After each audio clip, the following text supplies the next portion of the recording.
मेरे सतगुरु हर वेले मिलिया करो।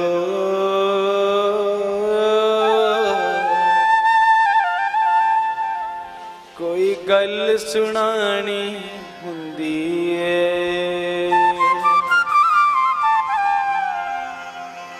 दर्शन दे प्यासे नैना दी।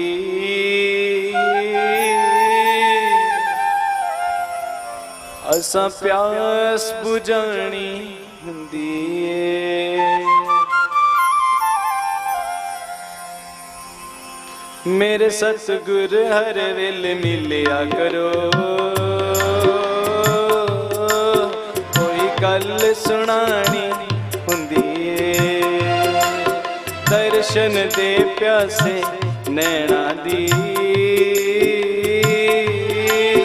असां प्यास बुझानी हुंदी है। मेरे सतगुर हर वेले मिलिया करो। कोई अर्ज सुनानी हुंदी है, दर्शन दे प्यासे नैना दी। असां प्यास बुझानी हुंदी है।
महापुराणाय नमः।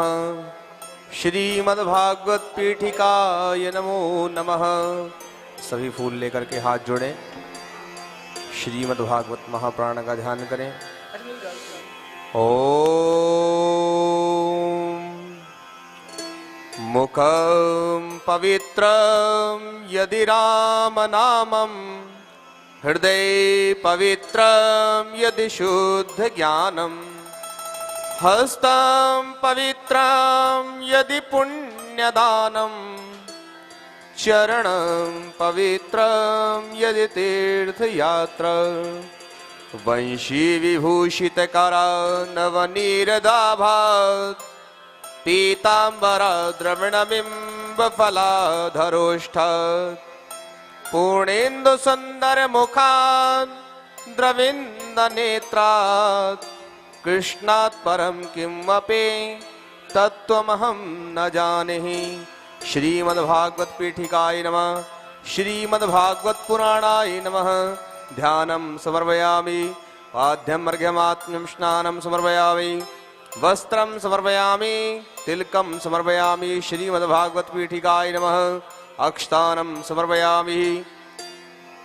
पुष्पमाला माल्यादीनि सुगंधीनि माल्यत्यादिमब्रुः मया हृतानि पूजानि पुष्पं प्रतिगृह्यतां।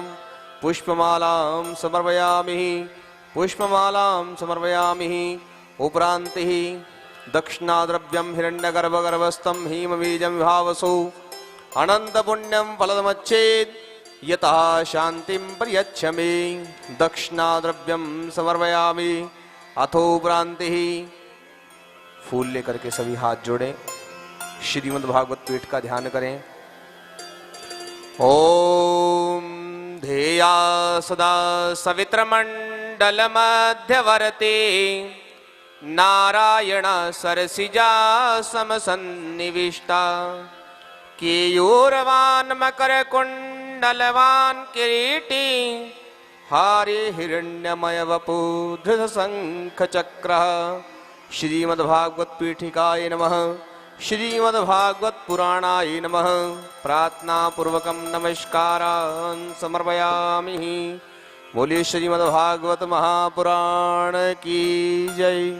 अतो भ्रांति श्री गुरुदेवाय नमः। श्री व्यासाय नमः। व्यासाय नमो नमः। ओम नमो वन्यदेवाय गोब्राह्मण हिताय च जगद्दिताय कृष्णाय गोविंदाय नमो नमः। अक्षा सहस्रश्रेष्ठा कुमकुमाक्ता शोभिता मया निवेदिता भक्त्या गृहाणं परमेश्वरः। पुष्पमालां गुरुर्ब्रह्मा गुरुर्विष्णु गुरुर्देवो महेश्वर गुरुर्साक्षात् परं ब्रह्म तस्मै श्री गुरवे नमः। तस्मै श्री गुरवे नमः। फूले दक्षिणाम्। ओम अखंड मंडलाकारं व्यापितं येन चराचरं तत्पदं दर्शितं येन तस्मै श्री गुरवे नमः। नारायणं नमस्कृत्यं नरं चैव नरोत्तमं देवी सरस्वती व्यासो तदो जयति मुदीरयेत्। श्री व्यासाय नमः। प्रार्थना पूर्वकं नमस्कारान् समर्पयामि। श्री गुरुदेवाय नमो नमः। श्री गुरुदेवाय नमः। बोलिए श्री व्यास भगवान की जय। श्री गुरुदेव महाराज की जय।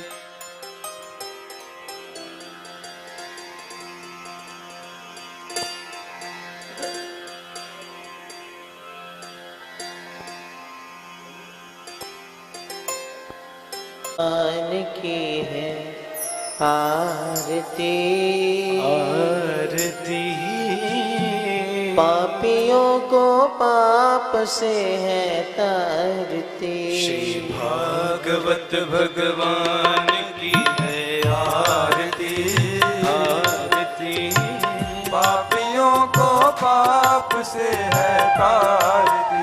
ये अमर ग्रंथ ये मुक्ति पंथ ये पंचम वेद निराला है ज्योति जगाने वाला है। ये अमर ग्रंथ ये मुक्ति पंथ ये पंचम वेद निराला है सब ज्योति जगाने वाला है। हरि राम यही हरि राम यही हरि नाम यही हरि धाम यही। हरि नाम यही हरि राम यही नाम यही हरि धाम यही।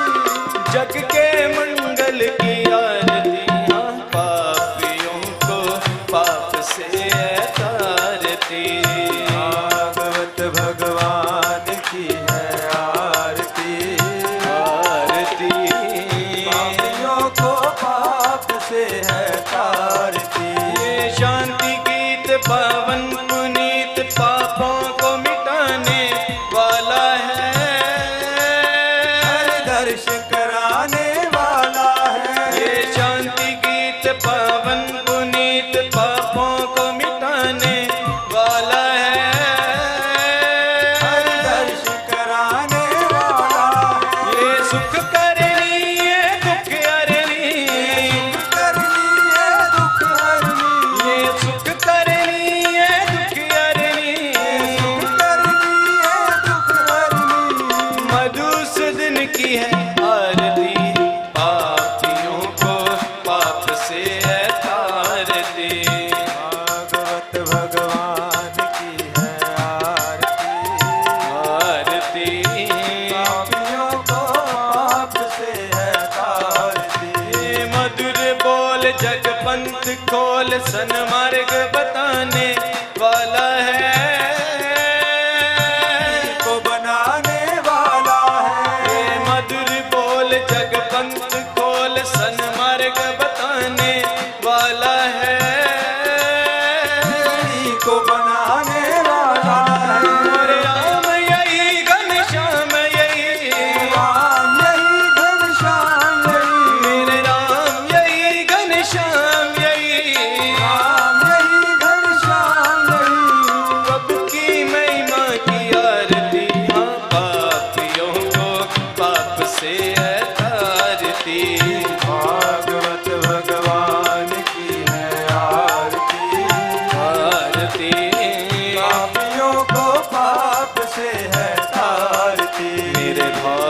प्रियवत भगवान की है आरती। पापियों को पाप से है तारती रे, पापियों को पाप से है तारती जी, पापियों को पाप से है तारती।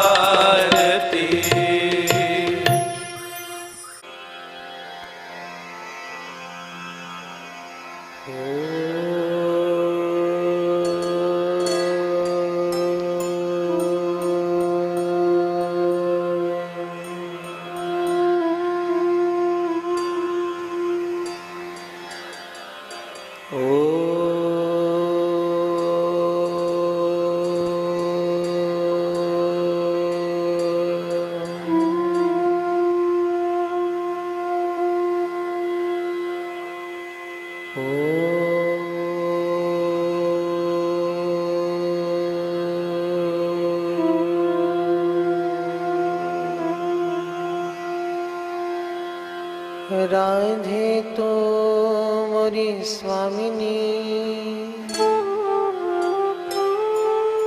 और मैं राधे को दास, जन्म जन्म मोहे दीजिए श्री वृंदावन को वास। राधे तू बड़ी भागिनी, तूने कौन तपस्या कीन, तीन लोक तारन तरन तेरे हो गए अधीन। राधा राधा कहते ही सब बाधा मिट जाए, कोटि जन्म की आपदा श्री राधे नाम से जाए। लाख बार हरि हर कहो, एक बार श्री हरिदास, होए प्रसन्न श्री लाडली देत विपन को वास। श्री राधे वृषभान जो भगतन प्राण आधार, वृंदा विपन विहारिणी प्रणवो बारंबार। वृंदावन के वृक्ष को मर्म न जानो कोई, जहाँ डाल डाल और पात पात पे श्री राधे राधे हुए। जय जय श्री राधा रमन, तो जय जय नवल किशोर, जय गोपी चित चोर प्रभु, तो जय जय माखन चोर। बोली श्री वृंदावन बिहारी लाल की, बोली युगल सरकार की जय जय श्री राधे। प्रतस्मरणीय सदगुरु सच्चिदानंद साईनाथ महाराज के श्री चरणों में कोटि कोटि नमन करते हुए करुणा वर्णालय कल्प तरु युगल जोड़ी श्री श्यामा श्याम के पावन चरणों में तन मन हृदय आत्मा समर्पित करते हुए आइए सब मिलकर प्रेम भाव से श्रीमद् भागवत की परम रसमयी, परम प्रेममयी और परम आनंदमयी वाहिनी में प्रवेश करते हैं। बोले श्रीमद् भागवत महापुराण की, बोले श्री वृंदावन बिहारी, बोले श्री युगल सरकार की जय जय श्री राधे। गोविंदा माधवा गोपाला केशवा, गोविंदा माधवा गोपाला केशवा, गोविंदा माधवा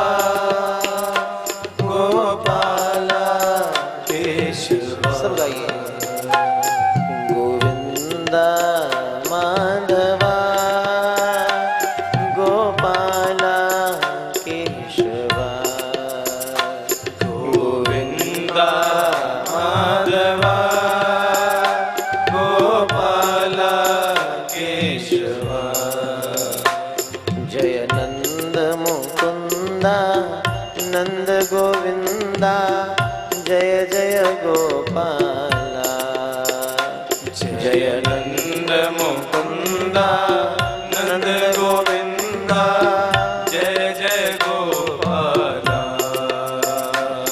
जय नंद मुकुंदा नंद गोविंदा जय जय गोपाला जय नंद मुकुंदा नंद गोविंदा जय जय गोपाला गोविंदा माधवा गोपाला केशवा गोविंदा माधवा गोपाला केशवा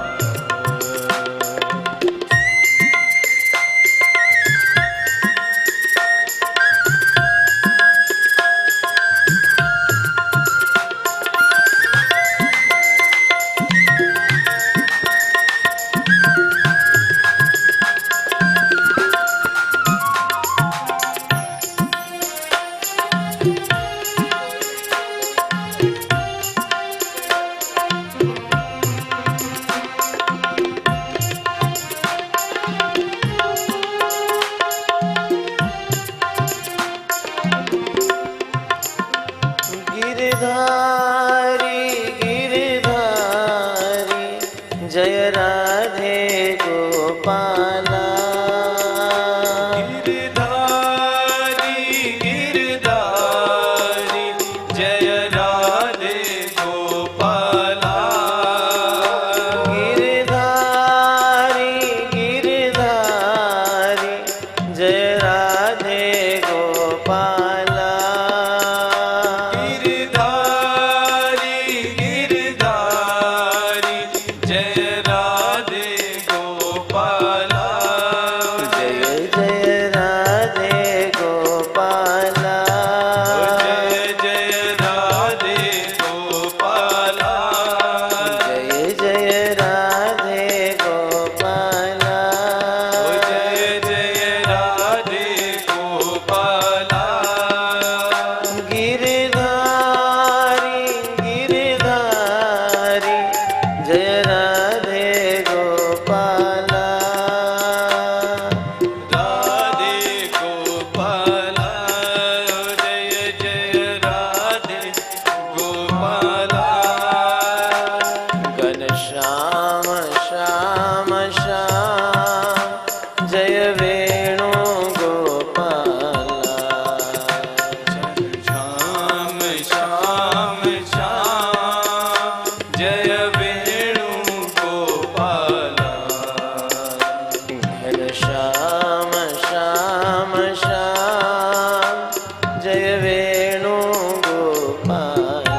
गोपाला श्याम श्याम श्याम जय वेणुगोपाला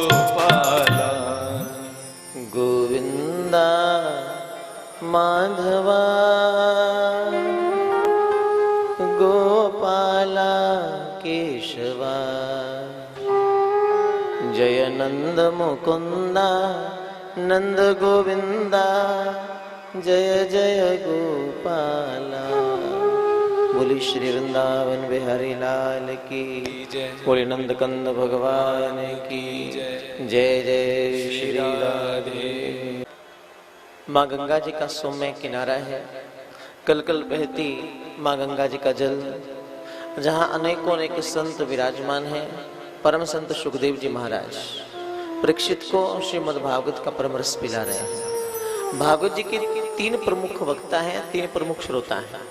नैमिषारण्य में सूत जी महाराज शौनक आदि 88,000 संत लोगों को इस रस को प्रदान कर रहे हैं। शुक्रताल की पावन धरा पर जहाँ सुखदेव जी महाराज परीक्षित को इस रस को पिला रहे हैं, और हरिद्वार में गंगा जी के किनारे श्री मैत्रेय मुनि जी महाराज विदुर जी महाराज को इस रस का प्रदान करते हैं। यमुना के किनारे विदुर जी उद्धव जी की मुलाकात हुई है। उद्धव को वृंदावन बिहारी ने परम तत्व का ज्ञान दिया है, और फिर विदुर जी महाराज आए हैं हरिद्वार में गंगा जी के किनारे। भागवत के तीन प्रमुख प्रवक्ता और तीन प्रमुख श्रोता हैं, लेकिन इन तीनों में से सबसे सर्वोत्तम जो प्रवक्ता हैं श्री सुखदेव जी महाराज हैं, और सर्वोत्तम जो श्रोता हैं वो परीक्षित जी महाराज हैं। क्यों? क्योंकि नैमिषारण्य में जो 88,000 संत आए हैं, उनका प्रयोजन भागवत कथा से नहीं था, उनका प्रयोजन यज्ञ करना था। वो कृष्ण आर्थी बनकर नहीं आए थे, वो तो यज्ञ के लिए आए हैं, देवताओं को प्रसन्न करने के लिए आए हैं। और हरिद्वार में जहाँ मैत्रेय मुनि जी महाराज रहते हैं, और जहाँ पर गंगा के किनारे विदुर जी महाराज गए हैं, विदुर जी का उद्देश्य तत्व ज्ञान लेना है। लेकिन जो शुक्रताल में गंगा के किनारे सुखदेव जी महाराज बैठे हैं, और परीक्षित जी महाराज उनके चरणों में स्थान लेकर ग्रहण करते हैं। अनेकों अनेक संत महात्मा बैठे हैं, और ऐसे ऐसे साधु महात्मा जिनकी हजारों वर्ष की आयु है, ऐसे ऐसे संत समाज जिन्होंने चतुर्युगी देखी है, वो बैठे हैं, सम्मिलित हैं। और इस संत समाज में सर्वोत्तम जो प्रवक्ता है सुखदेव जी, सर्वोत्तम श्रोता परीक्षित जी हैं। क्यों? क्योंकि सुखदेव के मन में कोई लालसा नहीं, कोई लोभ नहीं, कोई किसी प्रकार की कोई कामना इच्छा ही नहीं है किसी जगत के लिए, यहाँ तक कि मुक्ति भी कोई कामना नहीं है। और परीक्षित भी किसी कामना से नहीं, बस 7 दिन का एक वक्त है, इतना जीवन बचा है। श्रृंगी ऋषि ने श्राप दिया था कि 7वें दिन तक्षक आएगा और काट लेगा, मृत्यु हो जाएगी। थोड़ा बारीकी से समझना, ये श्राप केवल परीक्षित को नहीं है, बल्कि हम सबको है। श्रृंगी ने क्या कहा? मेरी एक प्रार्थना है, जो पीछे लोग जितने खड़े हैं वो कृपा पंडाल में खड़े ना हो। ये कथा का नियम नहीं है, कृपा करके जो कोई आए केवल बैठ जाए, पंडाल में खड़े ना हो। एक बार आप जाइए दीक्षित जी, कोई भी पंडाल में खड़ा ना हो, सब बैठ जाए, बस जगह अपनी ले। और कोई परीक्षित को श्रृंगी का श्राप है कि 7वें दिन तक्षक के काटने से मृत्यु हो जाएगी। थोड़ा बारीकी से समझना जरा इसे। ये श्राप हर व्यक्ति को है, 7वें दिन मृत्यु आएगी।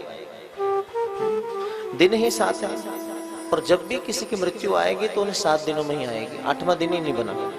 सोम, मंगल, बुध, वीर, शुक्र, शनि और रविवार, केवल 7 दिन है। इन्हीं 7 दिनों में सबने चले जाना है।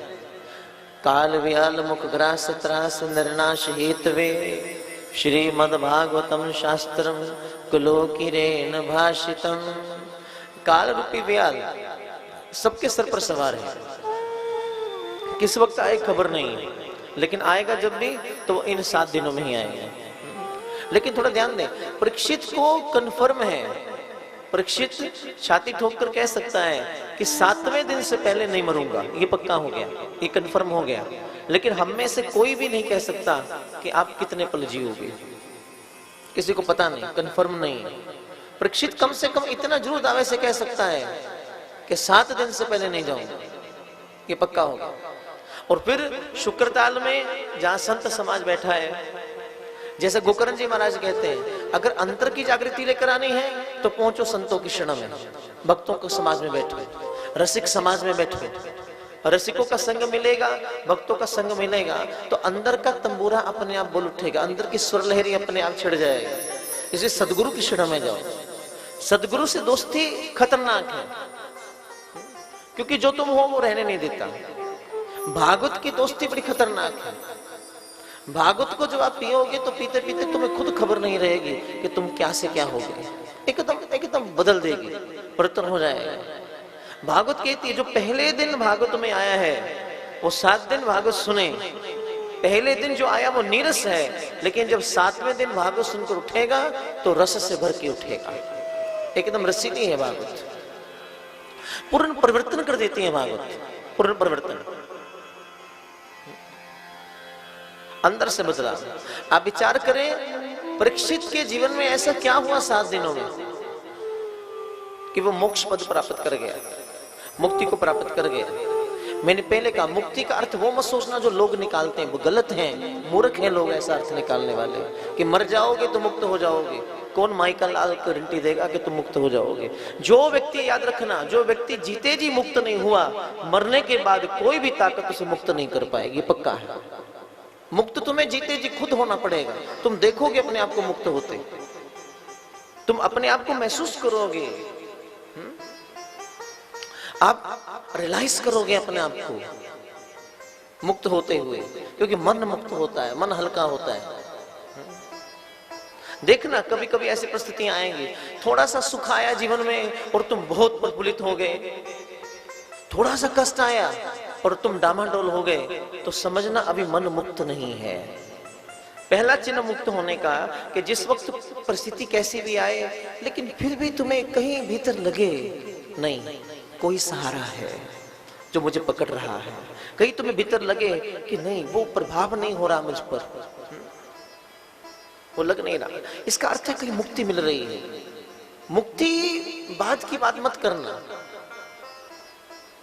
क्या होगा मृत्यु के पार उसको छोड़ो, कोई नहीं पता। भागवत तो तुम्हें जीना सिखा रही है, this is the art of living. मृत्यु से पहले क्या है इसको सीख लो, और जो मृत्यु से पहले ना जिया, मृत्यु से पहले समझ ना आई, मृत्यु के बाद समझ नहीं आई। भागवत वही रस है। 7 दिनों में ऐसा क्या घटित हो रहा है शुक्रताल में कि परीक्षित मुक्त हो गया,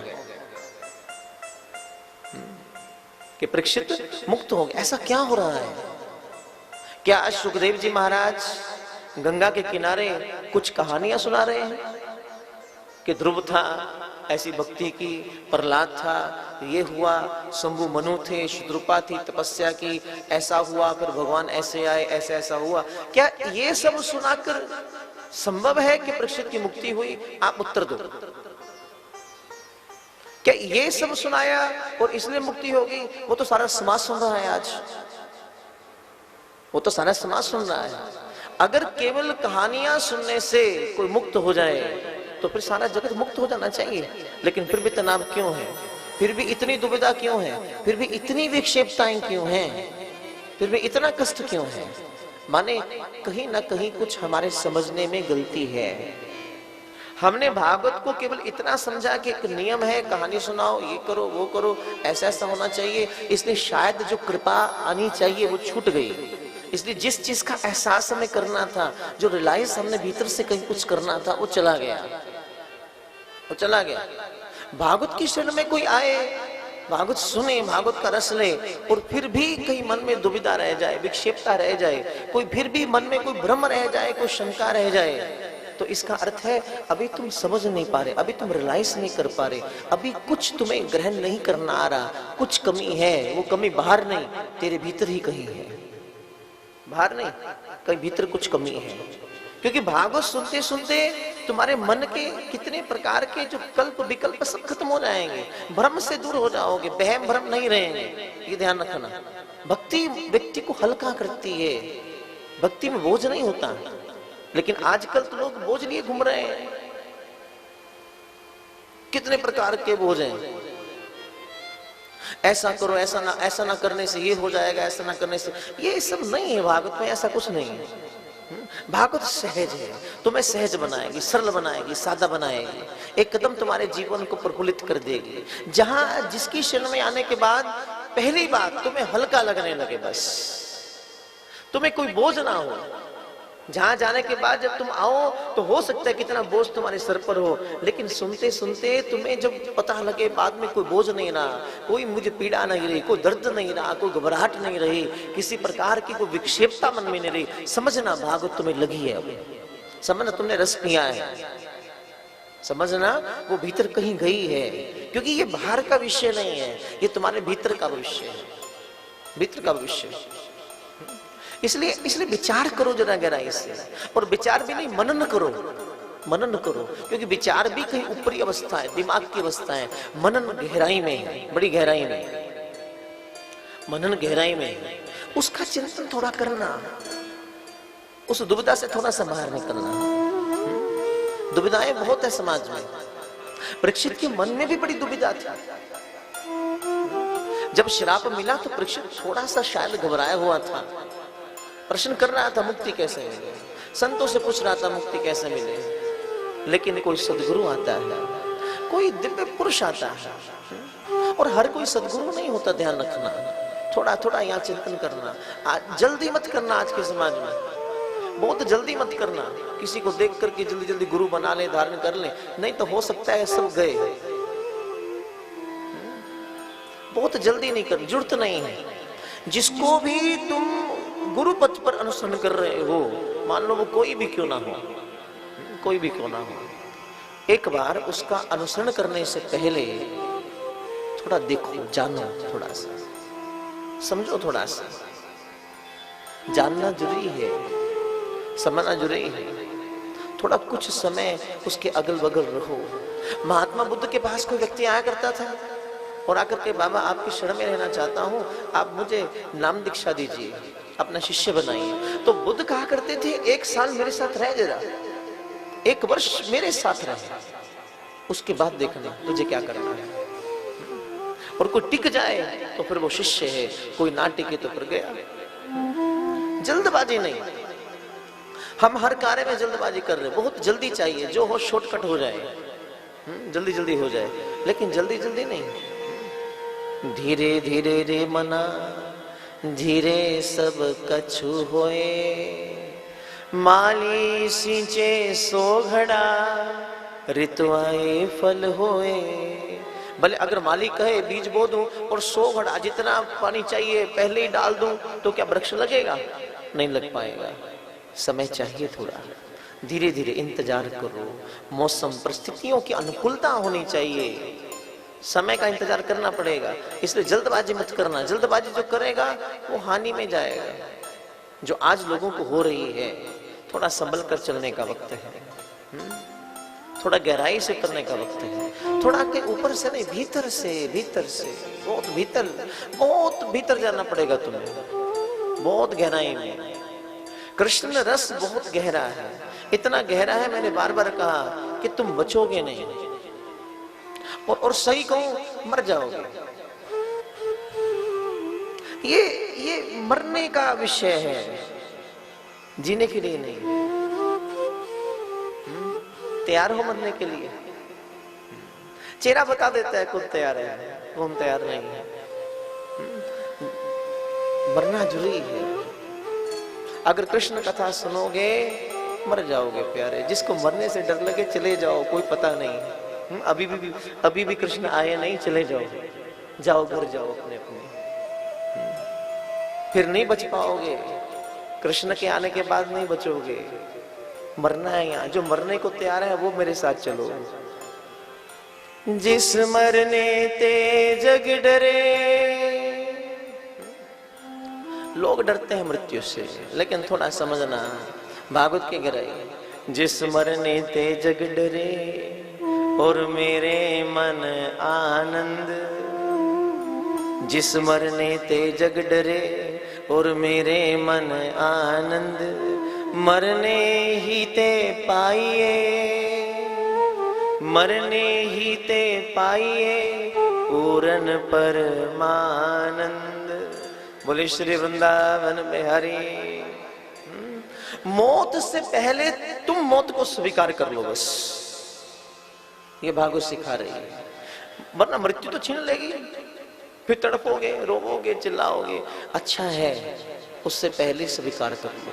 अब स्वीकार करने का अर्थ क्या है? सुसाइड नहीं होता कि सोचो कि अपने आप ही खत्म करो, नहीं। मृत्यु से पहले मृत्यु को स्वीकार करना है कि जो शाश्वत सत्य है उस सत्य को स्वीकार कर लो, उस सत्य को स्वीकार करो। और थोड़ा और गहराई में चलो, क्या तुम मरोगे? क्या 7 दिनों में जो परीक्षित को मिला वो क्या मिला? सुखदेव ने अंतर के पट खोल दिए, दिव्यतम ज्ञान दे दिया और समझा दिया, प्यारे तो जो मरने की लट लगा रखा है ना, ये शरीर मरता है, तो सदा अमर है। क्यों? 100 साल पहले हमको तुमसे प्यार था, हमको तुमसे प्यार था, आज भी है और कल भी रहेगा। 100 साल पहले हमको तुमसे प्यार था, हमको तुमसे प्यार था, आज भी है और कल भी रहेगा। कल बात समझ आ गई ना आपको सबको? मरेगा कौन? जो आया है। जिसने जन्म लिया वो मर जाएगा। क्या तुमने जन्म लिया? नहीं, ये शरीर जन्म लेकर आया है, ये चला जाएगा, क्या फर्क पड़ता है? तुम पहले भी थे, तुम आज भी हो, तुम सदा रहोगे। क्यों? क्योंकि तुम सच्चिदानंद हो। सच्चिदानंद रूपाय विश्वोत्पत्त्यादि हेतुवे तापत्रय विनाशाय श्री कृष्णाय व्योम नमः। एक क्रांति घटती है शुक्रताल में, गंगा के किनारे क्रांति घटी जो परीक्षित के भीतर घटी है। कि अभी तक तो 7 दिन पहले परीक्षित समझता था मैं चला जाऊंगा, खत्म हो जाऊंगा, क्योंकि वो शरीर को ही सबको समझकर बैठा है, वो शरीर को ही अपना समझकर बैठा है, शायद इसी से मेरा अस्तित्व है। लेकिन परीक्षित ने अंदर चेतना, लेकिन सुखदेव जी ने अंदर चेतना दे दी। ए राजन, क्या सोचकर बैठा है पगले? ये तो वस्त्र भारी आवरण है, ये वस्त्र है तेरे। प्रतिदिन आते हो, वस्त्र बदल कर आते हो, लेकिन वस्त्र के अंदर जो वस्त्री है वो तो वही है, वो बदलाव नहीं हुआ। बाहरी आवरण तेरा बदल गया, बदलता रहेगा, उतार देगा, नया आ जाएगा, लेकिन जो भीतर बैठा है, अंगी जो है, वो वही है। अलग अलग जन्म हो गए, अलग अलग बार में अलग अलग काया आई, ये सब शरीर बदल गए। पूर्व जन्म में तुम्हें याद है तुम्हारा नाम क्या था? नहीं पता। तुम कैसे दिखते थे? याद है? नहीं पता। उससे पिछले जन्म में तुम्हारी शक्ल कैसी थी? तुम्हारी माँ कौन थी? पिता कौन था? तुम्हारा भाई बंधु कुछ याद है? कहाँ रहते थे तुम? नहीं याद, नहीं याद, सब भूल गए, सब भूल गए। फिर कोई जन्म हो जाएगा, फिर कोई नई काया, फिर कोई नया शरीर, फिर कोई नई प्रकृति, फिर कोई नई माँ, नई पिता, नया भाई बंधु सखा, सब नया नया हो जाएगा और फिर ये वाला भूल जाओगे। बाहरी आवरण बदलता जा रहा है, लेकिन फिर भी गहराई से वो भीतर चेतना जागृत करो। जो भीतर बैठा मूल तत्व है वो नहीं बदला, वो वही है, वो वही आत्म तत्व है जो सदा कृष्ण के साथ रहा है।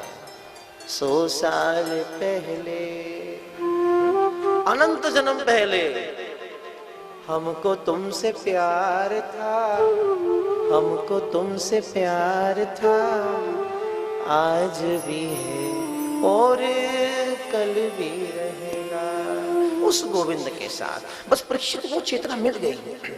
परीक्षित ने प्रश्न किया था बाबा से, अतः पृच्छामि संसिद्धम योगिनां परमं गुरुम पुरुषस्य है यत कार्यम म्रियमाणस्य सर्वथा। ये परीक्षित का प्रश्न है। बाबा ये बताइए कि जो व्यक्ति मृत्यु के करीब है, जिसकी मौत बड़ी करीब है, उसे किसकी शरण में जाना चाहिए ताकि मुक्त हो जाए? केवल एक यही प्रश्न किया परीक्षित ने, और यहीं से सुखदेव जी भागवत सुना रहे हैं। लेकिन 7 दिन एक क्रांति घटी है अंदर, एक चेतना आ गई है अंदर। समझ गया कि जिसकी मौत मैं सोच रहा हूं वो तो कभी मरा ही नहीं है। ये जो बीच में आया शरीर, ये आवरण, ये बदल जाएगा, लेकिन मैं तो वही हूं जो कल भी था, आज भी हूं, सदा रहूंगा। गोविंद भी कल थे, आज भी हैं, सदा रहेंगे, वो भी सच्चिदानंद हैं। और आपका मूल तत्व भी सच्चिदानंद है, सदा है। इसलिए भागवत रस बड़ा गहरा है, बड़ा गहरा। या मरना है और फिर जो मिलेगा मुक्त, मन ही मुक्त हो जाएगा, मन को मुक्ति मिलेगी। सुखदेव जी ने मंगलाचरण किया है, दिव्यतम सृष्टि की रचना का जिक्र किया है। शंभु मनु शत्रुपा जी का जिक्र आता है, ब्रह्मा के पहले जो संतान हुए मनु शत्रुपा, जहां से मैथुन सृष्टि का प्रारंभ हुआ है। और आज का जो समाज है ये उन्हीं मनु शत्रुपा की देन है, जिनकी 5 संतानें हुई, 3 पुत्रियां 2 पुत्र। 3 पुत्रियां देवहूति, आकुति और प्रसूति जी, और 2 पुत्र उत्तानपाद, प्रियव्रत। देवहूति जी का विवाह प्रजापति कर्दम जी से होता है। कर्दम जी ने घोर साधना की, तपस्या की, नारायण को प्रसन्न किया। भगवान नारायण प्रकट हुए हैं, और जब नारायण प्रकट हुए तो कर्दम जी देखकर गदगद हुए, चरणों में दंडवत प्रणाम किया। भगवान कहते हैं मांगो क्या चाहिए, इतनी साधना की, इतने वर्ष साधना की, क्या चाहिए? तो कर्दम जी ने केवल इतनी विनती की है, हे प्रभु, हे जगदीश्वर, आप जगत स्वामी हैं, आप जगत के पिता हैं, और मैं चाहता हूं कि मैं आपका पिता हो जाऊं, माने आप मेरे पुत्र के रूप में आए। प्रभु आशीर्वाद देते हैं। शंभु मनु शत्रुपा जी वन में आए हैं, उनकी पुत्री देवहूति संग में है, और यही वन में कर्दम जी का विवाह देवहूति जी के साथ होता है। और यहाँ पर इनके 9 कन्याएं हुई हैं, और दशम के रूप में भगवान नारायण खुद अपनी कलाओं सहित एक अद्भुत रूप धारण करके कर्दम जी के यहाँ पर अवतरित होते हैं। और भगवान का नाम हुआ कपिल नारायण। बोले कपिल नारायण भगवान की जय। और फिर कर्दम जी अपना साधना करने के लिए वन में चले गए। देवहूति मैया को यहाँ पर भगवान नारायण रूप कपिल भगवान सांख्य शास्त्र का उपदेश करते हैं। जब कुमार अवस्था में पहुंचे, मां को परम तत्व का ज्ञान दिया है, और फिर भगवान नारायण भी, कपिल भगवान भी गंगा सागर की ओर, कलकत्ते की पावन धरा की ओर चले गए साधना करने के लिए। और देवहूति मैया प्रभु का उस ईश्वर चिंतन करते करते सदा सदा के लिए गोविंद में समा गए। भगवान के 24 अवतारों का जिक्र यहाँ है, कुछ संक्षिप्त रूप में जिक्र करेंगे, क्योंकि आगे फिर ठाकुर जी की विराट लीलाएं हैं। और कल से तो केवल 3 दिन जो बचे हैं, केवल आनंद कंद भगवान श्री बांके बिहारी जी की अद्भुत लीलाएं हैं। जो अब तक नहीं आए, मेरी प्रार्थना है कि वो लोग भी जुड़ आए और ठाकुर बांके बिहारी जी की उस नित्य लीला में आप लोग प्रवेश करें, उसका रस ग्रहण। और थोड़ा और गहराई में चलो, क्या तुम मरोगे? क्या 7 दिनों में जो परीक्षित को मिला वो क्या मिला? सुखदेव ने अंतर के पट खोल दिए, दिव्यतम ज्ञान दे दिया और समझा दिया, प्यारे तो जो मरने की लट लगा रखा है ना, ये शरीर मरता है तो सदा अमर है। क्यों? 100 साल पहले हमको तुमसे प्यार था, हमको तुमसे प्यार था, आज भी है और कल भी रहेगा। 100 साल पहले हमको तुमसे प्यार था, हमको तुमसे प्यार था, आज भी है और कल भी रहेगा। कल बात समझ आ गई ना आपको सबको? मरेगा कौन? जो आया है। जिसने जन्म लिया वो मर जाएगा। क्या तुमने जन्म लिया? नहीं, ये शरीर जन्म लेकर आया है, ये चला जाएगा, क्या फर्क पड़ता है? तुम पहले भी थे, तुम आज भी हो, तुम सदा रहोगे। क्यों? क्योंकि तुम सच्चिदानंद हो। सच्चिदानंद रूपाय विश्वोत्पत्त्यादि हेतुवे तापत्रय विनाशाय श्री कृष्णाय व्योम नमः। एक क्रांति घटी है शुक्रताल में, गंगा के किनारे क्रांति घटी, जो परीक्षित के भीतर घटी है। कि अभी तक तो 7 दिन पहले परीक्षित समझता था मैं चला जाऊंगा, खत्म हो जाऊंगा, क्योंकि वो शरीर को ही सबको समझकर बैठा है, वो शरीर को ही अपना समझकर बैठा है, शायद इसी से मेरा अस्तित्व है। लेकिन परीक्षित ने अंदर चेतना, लेकिन सुखदेव जी ने अंदर चेतना दे दी। ए राजन, क्या सोचकर बैठा है पगले? ये तो वस्त्र भारी आवरण है, ये वस्त्र है तेरे। प्रतिदिन आते हो, वस्त्र बदल कर आते हो, लेकिन वस्त्र के अंदर जो वस्त्री है वो तो वही है, वो बदलाव नहीं हुआ। बाहरी आवरण तेरा बदल गया, बदलता रहेगा, उतार देगा, नया आ जाएगा। लेकिन जो भीतर बैठा है अंगी जो है वो वही है। अलग अलग जन्म हो गए, अलग अलग बार में अलग अलग काया आई हैं? ये सब शरीर बदल गए। पूर्व जन्म में तुम्हें याद है तुम्हारा नाम क्या था? नहीं पता। तुम कैसे दिखते थे याद है? नहीं पता। उससे पिछले जन्म में तुम्हारी शक्ल कैसी थी, तुम्हारी माँ कौन थी, पिता कौन था, तुम्हारा भाई बंधु कुछ याद है? कहाँ रहते थे तुम? नहीं याद, नहीं याद, सब भूल गए, सब भूल गए। फिर कोई जन्म हो जाएगा, फिर कोई नई काया, फिर कोई नया शरीर, फिर कोई नई प्रकृति, फिर कोई नई माँ, नई पिता, नया भाई बंधु सखा, सब नया नया हो जाएगा और फिर ये वाला भूल जाओगे।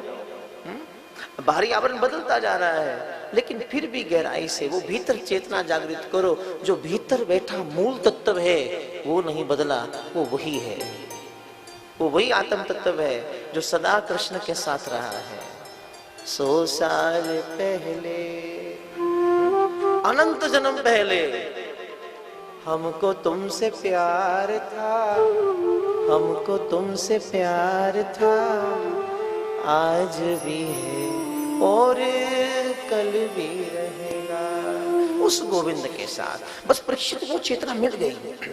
परीक्षित ने प्रश्न किया था बाबा से, अतः पृच्छामि संसिद्धम योगिनां परमं गुरुम पुरुषस्य है यत कार्यम म्रियमाणस्य सर्वथा। ये परीक्षित का प्रश्न है। बाबा ये बताइए कि जो व्यक्ति मृत्यु के करीब है, जिसकी मौत बड़ी करीब है, उसे किसकी शरण में जाना चाहिए ताकि मुक्त हो जाए?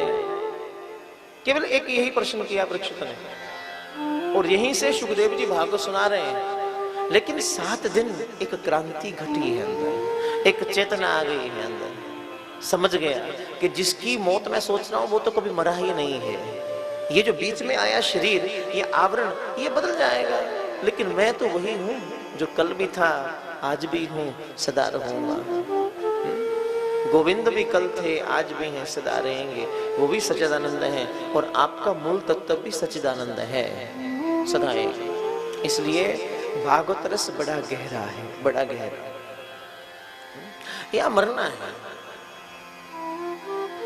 और फिर जो मिलेगा मुक्त, मन ही मुक्त हो जाएगा, मन को मुक्ति मिलेगी।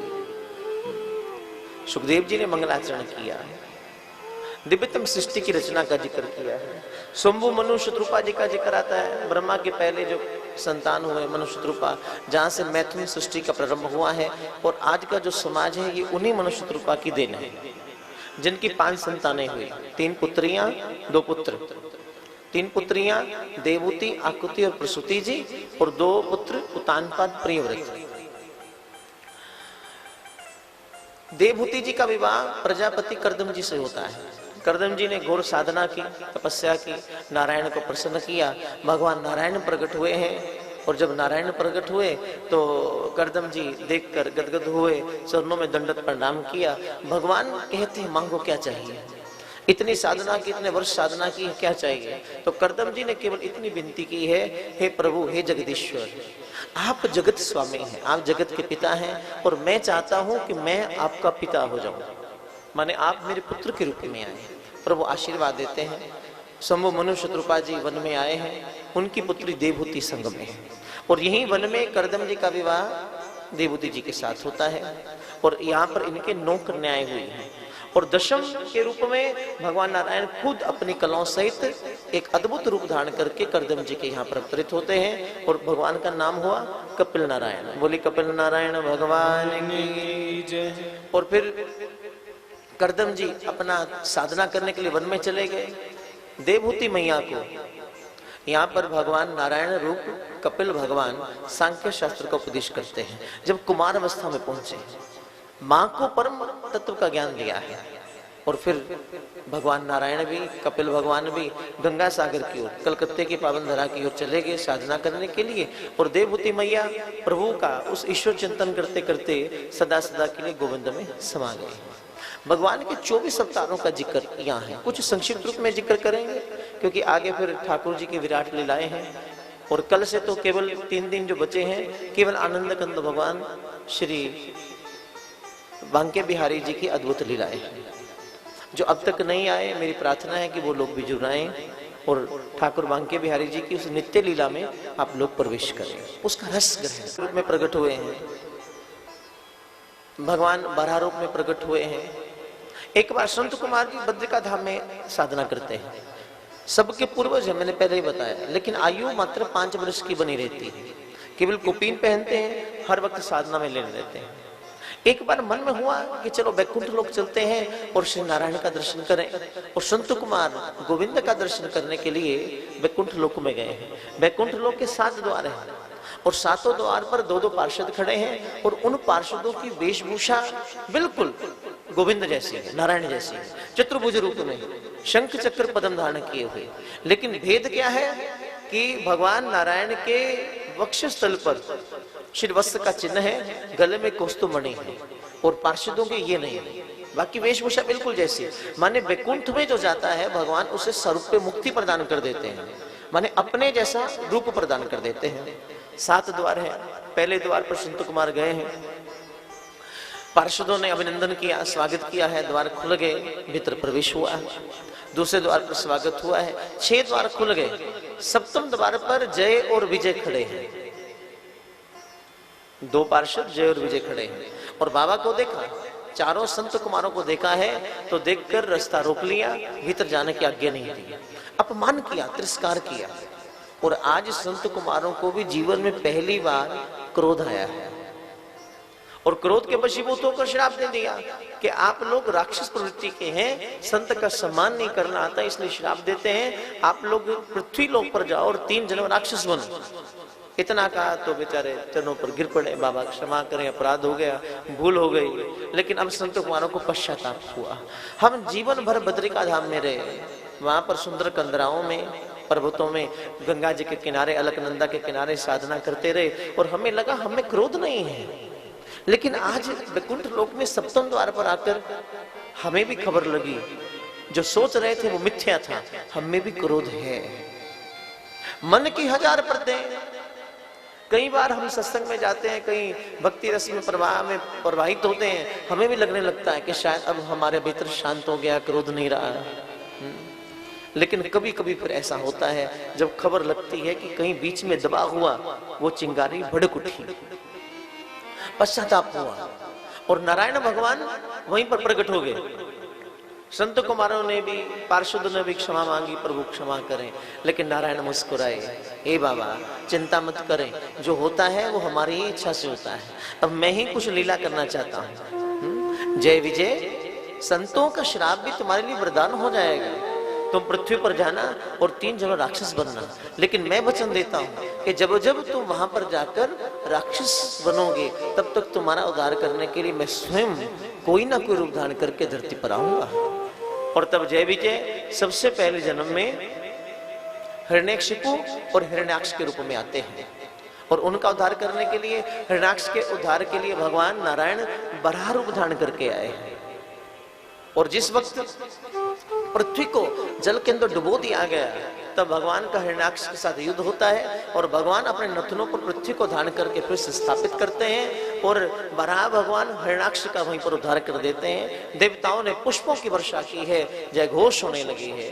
बोली श्री लक्ष्मी नारायण भगवान की जय, बोली श्री वृंदावन बिहारी लाल की जय। और हिरण्याक्षिपु का उद्धार करने के लिए आनंद कंद भगवान नरसिंह रूप धारण करते हैं। दूसरे जन्म में जय और विजय रावण और कुंभकर्ण के रूप में आए हैं, और उनका उद्धार करने के लिए भगवान मर्यादा पुरुषोत्तम श्री राम जी के रूप में अवतरित होते हैं। और तीसरे जन्म में यही दोनों शिशुपाल और दंतवक्त्र के रूप में आते हैं, और तब उनका उद्धार करने के लिए गोविंद फिर परिपूर्ण कलहों सहित श्री कृष्ण के रूप में अवतरित होते हैं। बोली श्री कृष्ण चंद्र भगवान की, बोली श्री वृंदावन बिहारी लाल की। शंभु मनु की दूसरी पुत्रियां आकुति और प्रसूति जी। आकुति जी का विवाह प्रजापति रुचि से हुआ है, जहां पर भगवान नारायण अपनी कलाओं से यज्ञ रूप में प्रकट होते हैं। और तीसरी पुत्री प्रसूति जी, प्रसूति का विवाह प्रजापति दक्ष से होता है, जहां पर उनकी 60 कन्याएं हुई, और उन कन्याओं में एक कन्या सती हुई, जिनका विवाह देवादिदेव महादेव से हुआ है।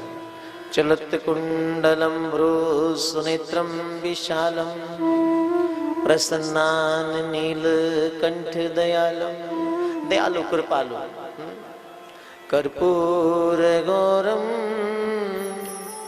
करुणावतारम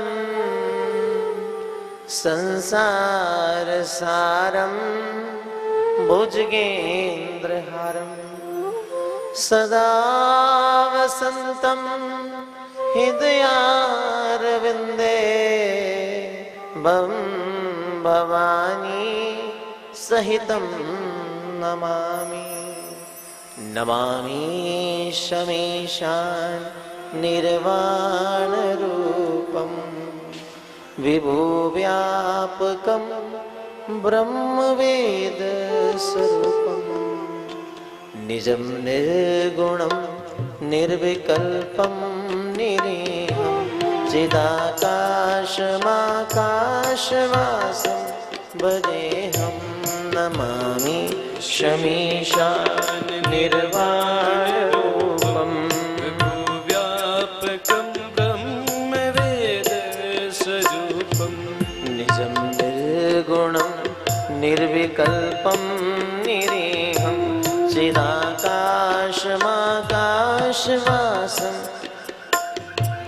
निराकार ओंकार मूलं तुरीयं गिरा ज्ञान गोति तमीशं गिरीशं करालं महाकाल कालं कृपालं गुणागार संसार पारं नतोऽहं नमामि शमीशान निर्वाण रूपं विभुव्यापकं ब्रह्मवेदस्वरूपम्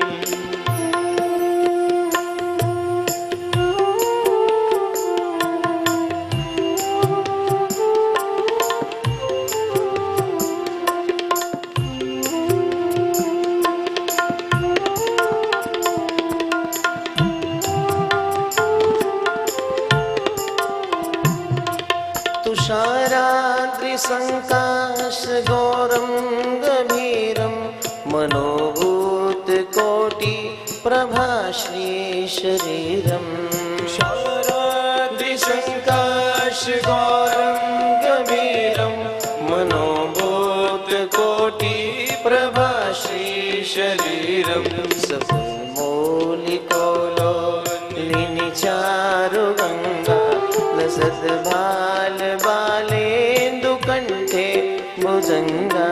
नमामि शमीशान निर्वाण रूपं विभुव्यापकं ब्रह्मवेद स्वरूपं चलत कुंडलं भ्रूसुनेत्रं विशालं प्रसन्नान नीलकंठ दयालं चलत कुंडलं भ्रूसुनेत्रं विशालं प्रसन्नान नीलकंठ दयालं मृगाधीश चर्मा ब्रह्मुण्डमालं प्रियं शङ्करं सर्वनाथं भजामि।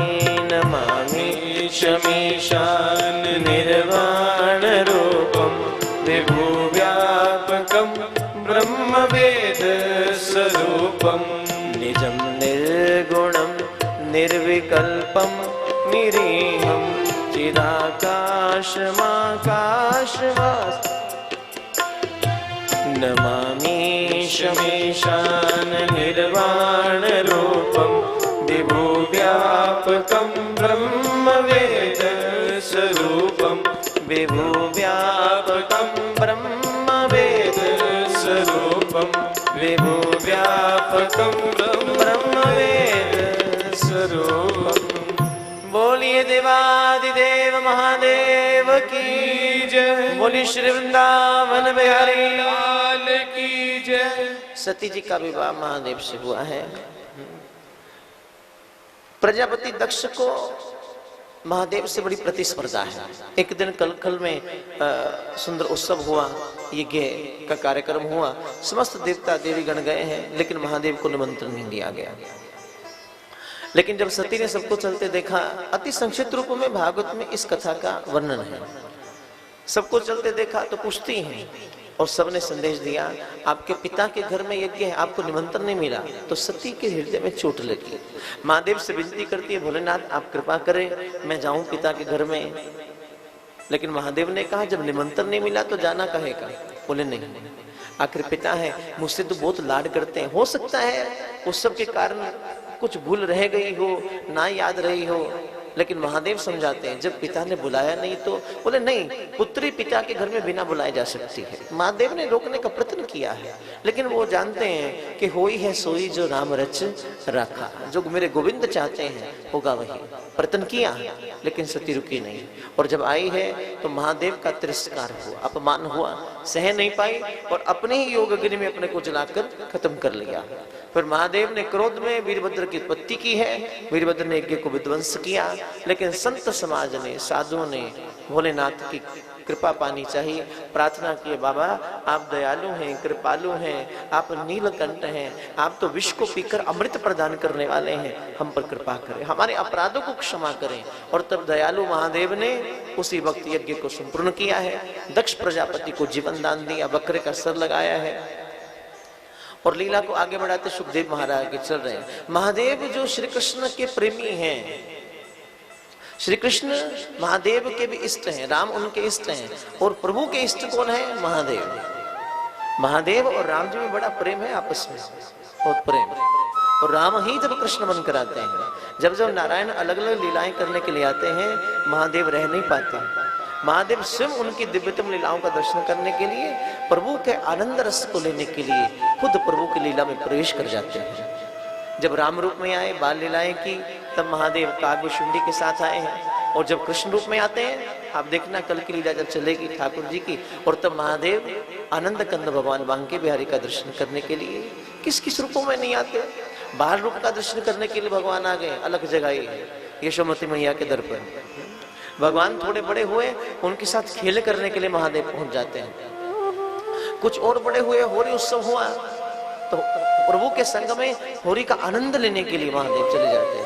और फिर जब दिव्यतम महारास मंडल लगता है, जब कृपा बरसती है, तो उस वक्त महादेव भी अपने श्याम सुंदर के साथ उसका परम रस लेने के लिए पहुंच जाते हैं। बोली श्री वृंदावन बिहारी की, बोली आनंद कंद भगवान की जय। श्री धाम वृंदावन में हर मौसम है, थोड़ा ध्यान देना। ये नहीं कि वृंदावन में केवल गर्मी रहती है, इसलिए प्रभु की कथा जब बरसती है, रस बरसता है, तो वहां पर भी समस्त नदियां, समस्त देवतागण, सब जितने भी धाम है वो वहां पर पहुंच जाते हैं, वहां पहुंच जाते हैं। और जब खासकर ऐसा मौसम होता है, तब हमारे श्याम सुंदर तो फिर राधा जी से वैसी प्रार्थना करते हैं, और राधे झूलन पधारो झुक आए बदरा। ये मौसम ठाकुर को बड़ा प्यारा है, जहां पे भगवान अपने ग्वाल वालों के संग में किशोरी जी के समय चलते हैं। आइए मिलकर थोड़ा चलते हैं, फिर वापस पहुंच जाएंगे। चले मिलकर थोड़ा सा। झूलन चलो हिडोलना वृषभानु नंदनी, झूलन चलो हिडोलना वृषभानु नंदनी, झूलन चलो हिडोलना वृषभानु नंदनी।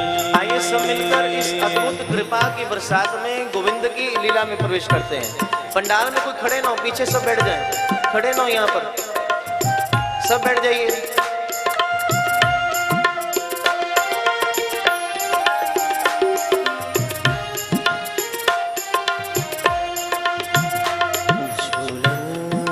चलो हिडोलना वृषभानु नंदनी, झूलन चलो हिडोलना वृषभानु नंदनी।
की डारी झूला पर्यो है प्यारी।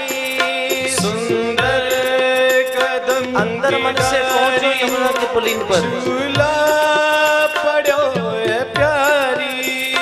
सुंदर कदम की डारी झूला पर्यो है प्यारी। सुंदर कदम की डारी झूला पड़ो है प्यारी। पहनो सुरंग सारी मानो विनय हमारी। पहनो सुरंग सारी मानो विनय हमारी। जब आकाश मंडल में इस नभ में बादल उतरते हैं, हल्की हल्की बूंदाबांदी प्रारंभ होती है, तो हमारे बांके बिहारी हमारे सरकार जाते हैं श्री राधा जी के पास। हे किशोरी जी कृपा करो, हे लाडली सरकार चलिए सुंदर साड़ी पहने कदम्ब की डार के नीचे झूला प्रयोग है और चलकर झूला झूलते हैं।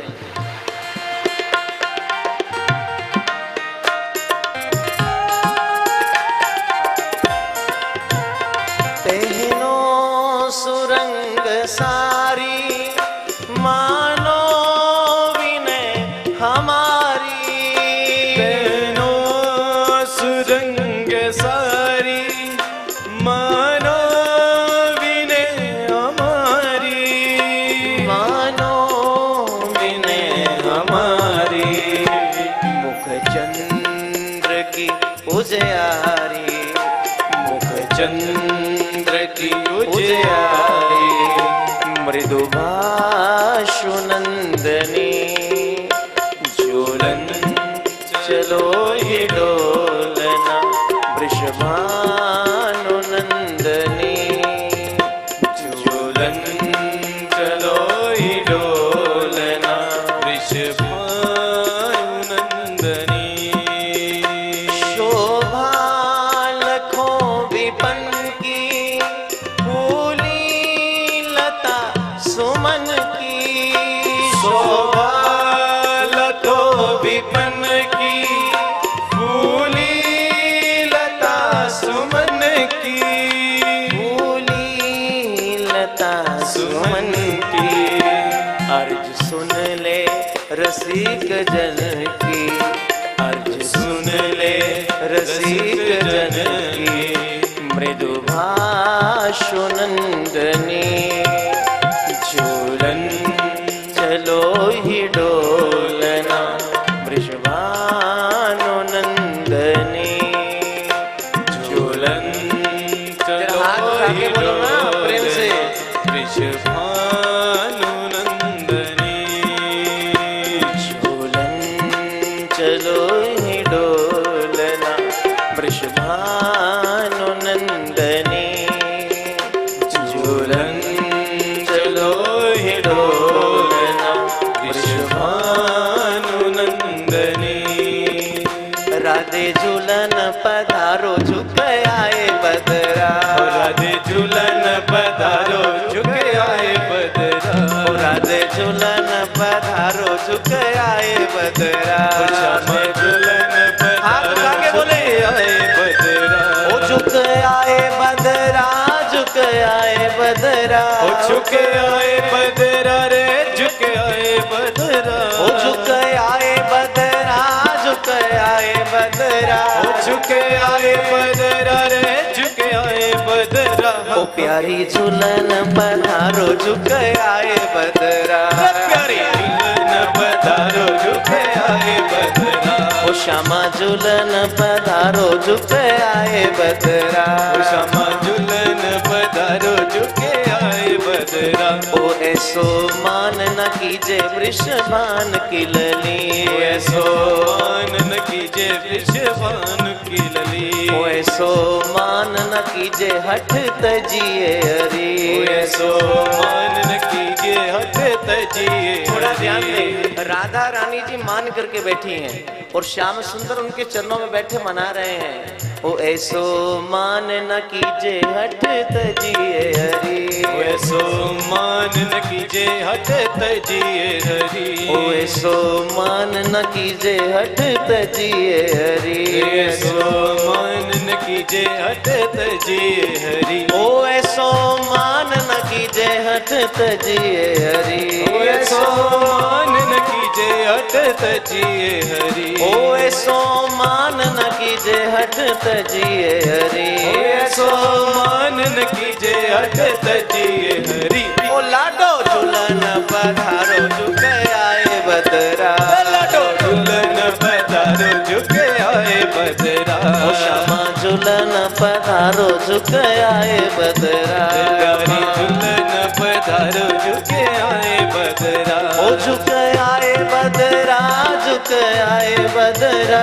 झुके आए बदरा, झुके आए बदरा। ओ झुके आए बदरा, झुके आए बदरा। ओ झुके आए बदरा रे, झुके आए बदरा। प्यारी झूलन पधारो झुके आए बदरा।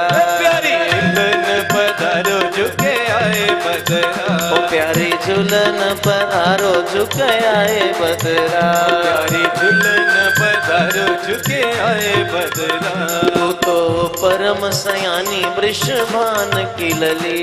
तू तो परम सयानी वृषभानु की लली। ओ तू तो परम सयानी वृषभान की लली। ओ तू तो परम सयानी वृषभानु की लली। ओ तू तो परम सयानी वृषभान की लली। ओ तू तो परम सयानी वृषभानु की लली। ओ श्यामा झूलन पधारो झुके आए बदरा। ओ श्यामा झूलन पधारो झुके आए बदरा। ओ लाडो झूलन पधारो झुके आए बदरा। लाडो झूलन पधारो झुके आए बदरा। ओ झुके आए बदरा, झुके आए बदरा।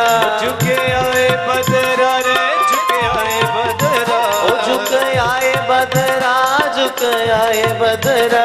झुके आए बदरा रे, झुके आए बदरा। ओ प्यारी झूलन पधारो झुके आए बदरा। प्यारी झूलन पधारो झुके आए बदरा। ओ प्यारी झूलन पधारो झुके आए बदरा। प्यारी झूलन पधारो झुके आए बदरा। ओ तेरो रसिक प्रीतम तेरे द्वार खड़्यो। तेरो रसिक प्रीतम तेरे द्वार खड़्यो। ओ तेरो रसिक प्रीतम तेरे द्वार खड़्यो। तेरो रसिक प्रीतम तेरे द्वार खड़्यो। ओ तेरो रसिक प्रीतम तेरे द्वार खड़्यो। तेरो रसिक प्रीतम तेरे द्वार खड़्यो। ओ श्यामा झूलन पधारो झुके आए बदरा। श्यामा झूलन पधारो झुके आए बदरा। ओ लाडो झूलन पधारो झुके आए बदरा। लाडो झूलन पधारो झुके आए बदरा। ओ श्यामा झूलन पधारो झुके आए बदरा। प्यारी झूलन पधारो झुके आए बदरा। श्यामा झूलन पधारो झुके आए बदरा। श्यामा झूलन पधारो झुके आए बदरा। बोली श्री वृंदावन बिहारी लाल की जय। जय जय श्री राधे श्याम। आप लीलाओं में देखना प्रिया प्रीतम की, कभी कभी प्रिया जी श्यामाजू मान कर बैठती हैं, फिर गोविंद मनाते हैं। लेकिन प्रिया जी की हर क्रिया अपने गोविंद को प्रसन्न करने के लिए है। कई बार प्रिया जी मान क्यों करती हैं? क्योंकि ठाकुर जी चाहते हैं कि प्रिया जी मान करें। क्यों? ताकि मैं उनको मनाऊं, इसलिए प्रिया जी मान कर। प्रिया का अपना कोई मान नहीं, वो जानकर नहीं रुठती। लेकिन नहीं, जब गोविंद चाहते हैं कि अब श्यामाजू को मनाओ, किशोरी जी को मनाओ, तब प्रिया जी मान करके बैठ जाती है। ओ ऐसो मान न कीजे हठ तजिए हरि। फिर गोविंद बड़े प्रेम से प्रिया जी को मनाते हैं। तू तो परम सयानी वृषभान की लली, तू तो परम सयानी वृषभानु की लली। अपने प्रीतम के लिए श्यामा जो करती हैं उनके लिए। आप कभी प्रिया प्रीतम की लीला में प्रवेश करना, लेकिन वो प्रवेश ठाकुर जी की कृपा से होगा, यूं नहीं हो सकता। कभी कभी कहा करो, हे गोविंद, लीला सुनते तो हैं, सुनना अलग बात है, रस पीना कुछ अलग बात है, लेकिन ठाकुर जी की लीला में प्रवेश करना कुछ और ही है।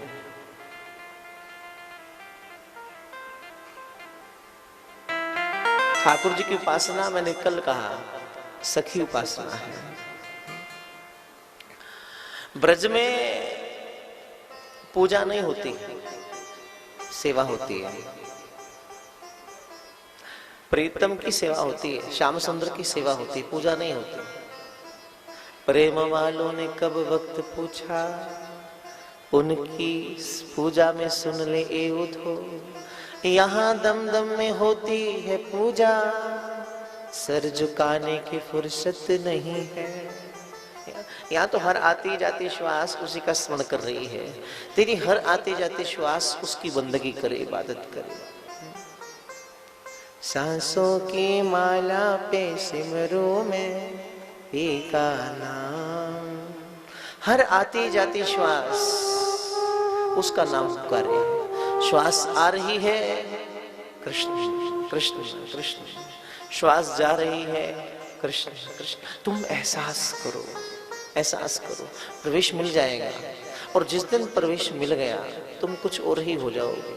क्या आनंद है। फिर मैं बार बार एक बात कह रहा हूं, भक्ति बोझ नहीं है, भक्ति तो तुम्हें हल्का कर देती, एकदम आनंद, एकदम रस प्रवाह, खिल जाओगे। पक्षी हमारे से बेहतर है, खिले हुए हैं, गीत गा रहे हैं, चहचहाट कर रहे हैं। ये बहती नदियां इंसानों से बेहतर हैं। क्यों? कल कल बहती गीत गा रही है, मधुर संगीत कर रही है, पूरी प्रकृति में संगीत भरा हुआ है। थोड़ा सुनने का प्रयत्न करना कभी कभी। मैं बार बार कहता हूं, किसी पुराने वृक्ष के तले बैठना कभी जाकर, एहसास करना है। अगर बहुत पुराना वृक्ष, उसके तले बैठना, बस केवल कुछ बोलना नहीं, केवल मौन बैठ जाना। 1 दिन 2 दिन 5 दिन 7 दिन, आप थोड़े दिनों के बाद महसूस करोगे कि वो वृक्ष आपसे बातें कर रहा है। आप महसूस करोगे, रियलाइज करोगे असलियत में, क्योंकि पूरी प्रकृति हमारे साथ जुड़ी हुई है। हमें जुड़ना नहीं आया, हम कहीं टूट गए। हमारी संस्कृति ने हमें प्रकृति से जुड़ना सिखाया है, हर पल जुड़ना सिखाया है, धरती के साथ, सूर्य के साथ, चंद्रमा के साथ। इसलिए तो हमारे कितने ओकेशंस हैं, कितने सेलिब्रेशंस हम करते हैं, कितने उत्सव हम मनाते हैं, जिनका सीधा संपर्क प्रकृति के साथ। हम सुबह उठते हैं, सूर्य भगवान को अर्घ देते हैं ताकि सूर्य के प्रकाश को महसूस कर सके। मैं ज्यादा डिटेल में नहीं जाऊंगा, क्योंकि डिटेल में जाने से फिर समय आज्ञा नहीं दे रहा है, आगे लीलाएं बहुत हैं, इसलिए थोड़ा सा ध्यान देना।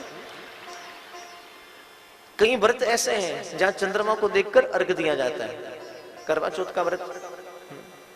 कई व्रत जैसे अहोई अष्टमी का तारों को देख अर्घ दिया जाता है। ये सब छोटी छोटी चीजें किस लिए है, थोड़ा समझना, ताकि तुम डायरेक्ट रूप में प्रकृति से जुड़ सको। जितना तुम प्रकृति से जुड़ोगे तुम्हारे मन में शांति आएगी। हमारे पूर्वज नदियों के किनारे रहा करते थे, वहां कुटिया बनाया करते थे, पहाड़ों के करीब रहा करते थे, वृक्ष लता पतों के साथ में उनके मध्य में रहा करते थे। घर भी ऐसे होते थे, घर में ही वृक्ष लगाया करते थे। क्यों? ताकि प्रकृति से संपर्क टूट ना जाए। जितना तुम प्रकृति से टूटोगे उतनी तुम्हारे मन में अशांति आएगी, उतना दुख बढ़ेगा। प्रकृति तुम्हारे मन के बोझ को हल्का करती है। आप वृंदावन बिहारी की लीलाएं देखो, जितनी लीलाएं हुई हैं, कहाँ हुई हैं? वृंदावन में। वृंदावन माने जहाँ तुलसी के वन है, जहाँ सुंदर पुष्प हैं, जहाँ यमुना जी का पुलिन है, जहाँ कदम्ब की सुंदर डार है, तरह तरह के पुष्प खिले रहते हैं, जहाँ पर हर मौसम सदा रहता है। लेकिन एहसास कोई रसिक करता है? तुम गर्मी के मौसम में जाओगे, कहोगे बड़ी गर्मी है वृंदावन में, लेकिन जब एक रसिक जाता है ना, तो रसिक के लिए कोई पता नहीं कब बाहर आ जाए। प्रभु दिखाते हैं उसे जो देखने के लिए जाता है, लेकिन जो घूमने के लिए जाता है उसे भगवान फिर दर्शन नहीं देते, उसे बांके प्यारे नहीं दिखते, उसे सुंदर इमारतें दिखती होंगी, मैंने पहले कहा। लेकिन जिसने निज स्थली देखनी है ठाकुर जी की, जिसने एहसास करना है प्रभु के उस प्रेम का, जिसको परीक्षित ने एहसास कर लिया। परीक्षित के मन में एहसास केवल एक है, एक ही कामना है, कृष्ण मिले मुझे कृष्ण कृपा मिल जाएगा, मैं प्रभु का बन जाऊं, प्रभु मेरे हो जाए। ठाकुर जी बड़े कृपालु हैं, तुम एक बार आ तो सही। और हमारे बांके बिहारी को ना ये हमारी भाषाएं समझ नहीं आती, ये लंबी चौड़ी स्तुतियां उसको पल्ले नहीं पड़ती। मैं सच कहूं, तुम बड़े बड़े मंत्रोच्चारण कर लो, बांके बिहारी शायद ना माने, लेकिन तुम उसको याद करते करते करते करते जब प्रेम के दो आंसू बहा देते हो ना, तो श्याम सुंदर तुम्हारा ऋणी हो जाता है, फिर वो तुम्हारे पीछे पीछे आ जाता है। इसलिए मैं स्पष्ट को पूजा पाजा छोड़ो, पूजा में कुछ नहीं रखा, मैं सही बोल रहा हूं, विश्वास करना। पूजा में कुछ नहीं, पूजा में भूल हो जाएगी, तुम्हारे सर पर 100 टेंशन पैदा हो जाती है। तुम, मैंने पहले कहा, तुम आरती करने लगे, जोत बुझ जाए, तुम तुम्हारे दिमाग पर बोझ है, अपशकुन ना हो जाए। इतना बोझ लेकर क्यों घूम रहे हो? ठाकुर की सेवा तो हल्का करती है, वहां कोई बोझ नहीं होता। सेवा किया करो, पूजा पाजा की इतनी महत्ता नहीं है, सही बताऊं। फिर तुम्हारे बोझ, कोई देवता रूठ ना जाए, कोई देवता नाराज ना हो जाए, इसकी स्तुति कर दी उसका नाराज ना हो जाए। श्री कृष्ण खुद कहते हैं कि जो व्यक्ति हर वक्त हर पल जैसे ही याद करता है वैसा प्रभाव हो जाता है। This is a psychological effect. मान लो कि एक व्यक्ति हर वक्त यही सोच रहा है, मैं बीमार हूं, मैं बीमार हूं, मैं बीमार हूं, मैं बीमार हूं, वो नहीं बीमार होगा तो भी बीमार हो जाएगा, पक्का है, खतरा है।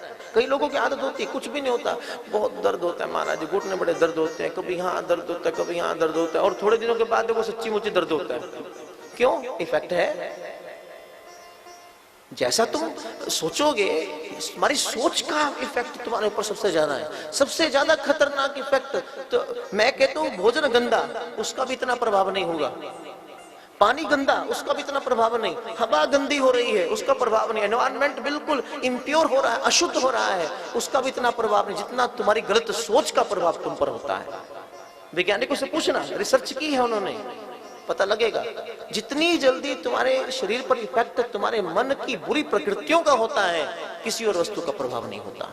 अगर मन सुदृढ़ है, साहब ने क्यों कहा कि मन जीते जग जीत, कह देते शरीर जीत ले तो जग जीत जाएगा, नहीं नहीं, मन जीते जग जीत। मन सुदृढ़ हो जाए, तुम्हारी सोच अच्छी हो जाए, सोच बड़ी पॉजिटिव, बड़ी बड़ी स्पिरिट उसमें आ जाए, कोई बीमारी तुम्हें छू नहीं सकती। हो भी जाएगी, प्रभाव नहीं होगा, ये पक्का है, क्योंकि तुम्हारे भीतर उस प्रभु की शक्ति है। ध्यान रखना। अब मान लो एक बीमारी फैली, मान लो प्लेग फैल गया, या कोई भी बीमारी मान लो फैल गई, स्वाइन फ्लू आ गया, क्या सभी लोग स्वाइन फ्लू के प्रभाव में आ गए? क्या सभी लोग डेंगू से प्रभावित हो गए? नहीं ना, कुछ हुए, सब तो नहीं हुए। कौन हुए?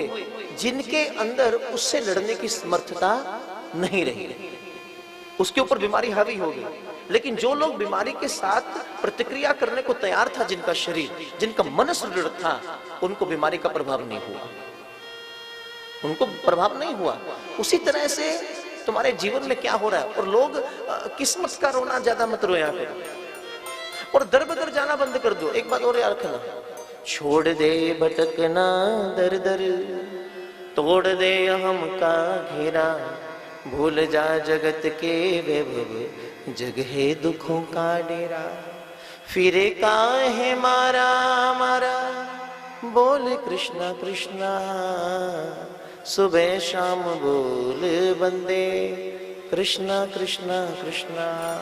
आजकल लोग रोज लिए कभी कहीं कभी कहीं कभी कहीं घूम रहे हैं। थोड़ा समझना, मैं बार बार कह रहा हूं इस बात को, मत करो ऐसा। जितना तुम दर बदर जाओगे तुम्हें हल नहीं मिलेगा, तुम और उलझन में फंस जाओगे, तुम और दुविधा में। स्त्रियों को ज्यादा आदत होती है, किसी एक पर यकीन करना सीख लो, भले कोई इंसान ही हो। चलो तुम किसी एक ब्राह्मण के पास गए, किसी एक संत के पास, किसी एक के शरण में जाओ, दृढ़ निष्ठा करो। निष्ठा होगी तो पत्थर से भगवान प्रकट हो जाएगा।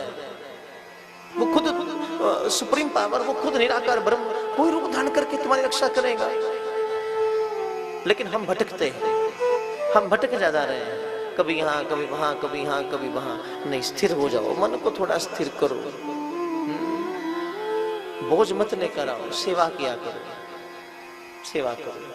कुछ कोई चीज तुम्हारा कुछ बिगाड़ नहीं सकती। जब तुम अपने आप की डोरी को आनंद कंद भगवान प्रीतम की शरण में दे देते हो, अपनी जीवन की डोर को प्रभु के साथ बांध देते हो, अरे क्या दुनिया की कोई ताकत तुम्हारा क्या बिगाड़ पाएगी? कोई बिगाड़ नहीं सकता। तुम खुद अपना बिगाड़ते हो, खुद मन से डामाडोल हो जाते हो। कभी इस दर कभी उस दर, तुम्हारी उलझनें बढ़ने लगती हैं, तुम्हारा कष्ट बढ़ने लगता है, हल नहीं हो पाता। हल केवल तभी है जब तुम एक की क्षण में आ जाओ, एक के साथ तुम जुड़ जाओ, एक ओमकार, केवल एक के साथ, उसी की सत्ता है। नाम अलग अलग होंगे लेकिन वही परब्रह्म उस रूप में है। एक के साथ जुड़ो, जुड़ो अपने आप को, मन को वहीं टिका लो, मन को वहीं टिका लो, सब कुछ वहीं मिल जाएगा। कृष्ण की शरण में आओ, गोविंद की शरण में आओ, वो सर्वेश्वर है, वो प्रीतम है। गोपिकाएं केवल कृष्ण का चिंतन करती हैं, उन्हें सुख से कोई मतलब नहीं है, दुख से कोई मतलब नहीं है, उन्हें तो केवल कृष्ण चाहिए, केवल कृष्ण। समर्पण जरूरी है प्यारे, समर्पण चाहिए। गोपिकाएं की चाहना केवल कृष्ण है, उनका व्रत का उद्देश्य कृष्ण है, उनकी साधना का उद्देश्य केवल वृंदावन विहारी है, उनका योग ध्यान सब वृंदावन विहारी है, उनका काम करना, उनका सोना जागना, रोना धोना सब प्रभु पर केंद्रित है बस। उद्धव जी महाराज आए हैं जब वृंदावन में उपदेश देने के लिए, गोपिकाओं को कहते हैं, गोपिकाओं तुम उसको छोड़ो, उसका चिंतन छोड़ो, तुम ब्रह्म का ध्यान किया करो, तुम अपने मन को ब्रह्म में लगाओ, तुम अपने मन को ब्रह्म में लगाओ, तुम अपने मन को ब्रह्म में लगाओ। बार बार उद्धव ने कहा, गोपिकाएं रो पड़ी, ए उद्धव प्यारे, मन 20-30 होते तेरे ब्रह्म में लगा लेती, एक ही मन था और वो भी वृंदावन बिहारी के साथ चला गया, अब किसी और के साथ ना जा पाएगा। एक ही मन तो है, उस मन को लगाओ एक के साथ। एक मन है, उसी को एक के साथ लगाओ ना। मन कभी अनेकों के साथ नहीं लग पाएगा। आज तो लोगों के प्रतिदिन भगवान बदल रहे हैं, एक पर विश्वास नहीं टिकना। कभी वो शिव की आराधना करते हैं, फिर मन डोल जाता है, फिर कभी राम को पूजने लगते हैं, फिर वहां से मन डोलता है, कभी किसी को पकड़ लेते हैं। नहीं, छोड़ दो, क्यों बोझ बढ़ा रहे हो ना, किसी एक को पकड़ो ना। पति तो एक ही है ना, पति तो एक ही होता है, उसके साथ ही जीवन निर्वाह, जीवन की कस्में चलती हैं। और हमारे यहाँ तो एक जन्म नहीं, 7 जन्म, कितने जन्म मिलकर रहेंगे, ऐसी कस्में खाई जाती हैं। विवाह के समय में 7 वचन लिए जाते हैं कि अब तो एक जन्म जन्म जन्म की डोरी के साथ बंध गई। तुम फिर कहीं भी जाते हो, अपने पति की कामना करते हो, अपने पति की सुख चाहते हो, भले कोई व्रत करो, करवा चौथ रखो, कोई भी रखो, अपने पति के लिए रखा जाता है। तो विचार करो, अगर इस शरीर का पति एक है तो फिर आत्मा का पति भी तो एक ही है, और वो कौन है? वृंदावन बिहारी। आप बोलते तो हो, तुम हो एक आगोचर सबके प्राण पति। थोड़ा थोड़ा महसूस करो, आरती करते हो लेकिन शब्दों को शायद गहराई में नहीं पकड़ते। आप खुद कह रहे हो मेरे शरीर का पति वो है जिसे मैं देख रही हूँ, लेकिन उस पति के साथ भी मेरा संबंध केवल इसी जीवन का है, पता नहीं पीछे आगे क्या है, मुझे पता नहीं। लेकिन हे गोविंद, हे बिहारी जी, तेरे साथ तो जन्म संबंध जन्म जन्म का है। तुम हो एक आगोचर सबके प्राणपति, स्वामी सबके प्राणपति। किस विध मिलो दयालु, किस विध मिलो दयालु, तुमको मैं कुमति। ओम जय जगदीश हरे। मात पिता तुम मेरे, शरण गहूँ मैं किसकी, प्रभु शरण गहूँ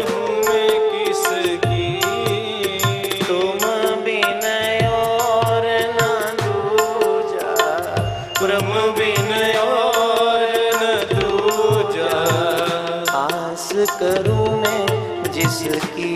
ओम जय जगदीश हरे। एक आगोचर वही है, सबके प्राणपति। हमारी आत्मा के पति कौन है? वो हमारे प्रीतम, वो बिहारी जी। उनके साथ जुड़ जाओ। परीक्षित की तार वहीं जुड़ गई, वही क्रांति घटित हो गई भीतर कहीं। भक्तों की कथाएं क्यों सुनाई सुखदेव ने?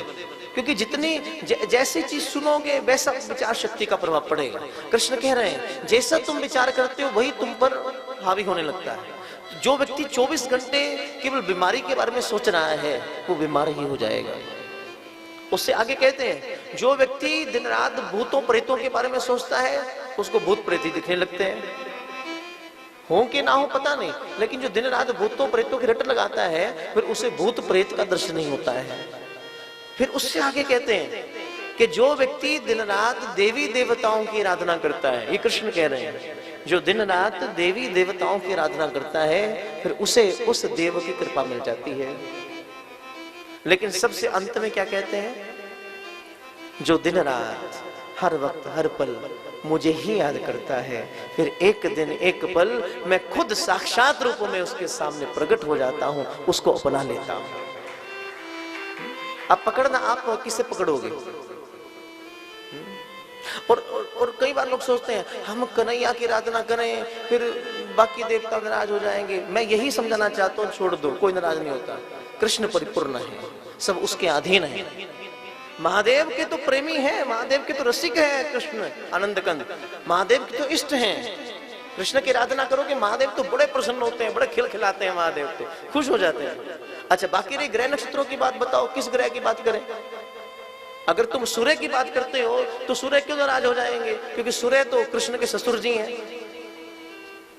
कन्हैया की पत्नी कालिंदी रानी पटरानी है यमुना जी, उनके पिता कौन है? सूर्य। माने सूर्य कृष्ण के क्या हुए? ससुर जी। अब ससुर कोई होता है जो दामाद को कुछ बोले?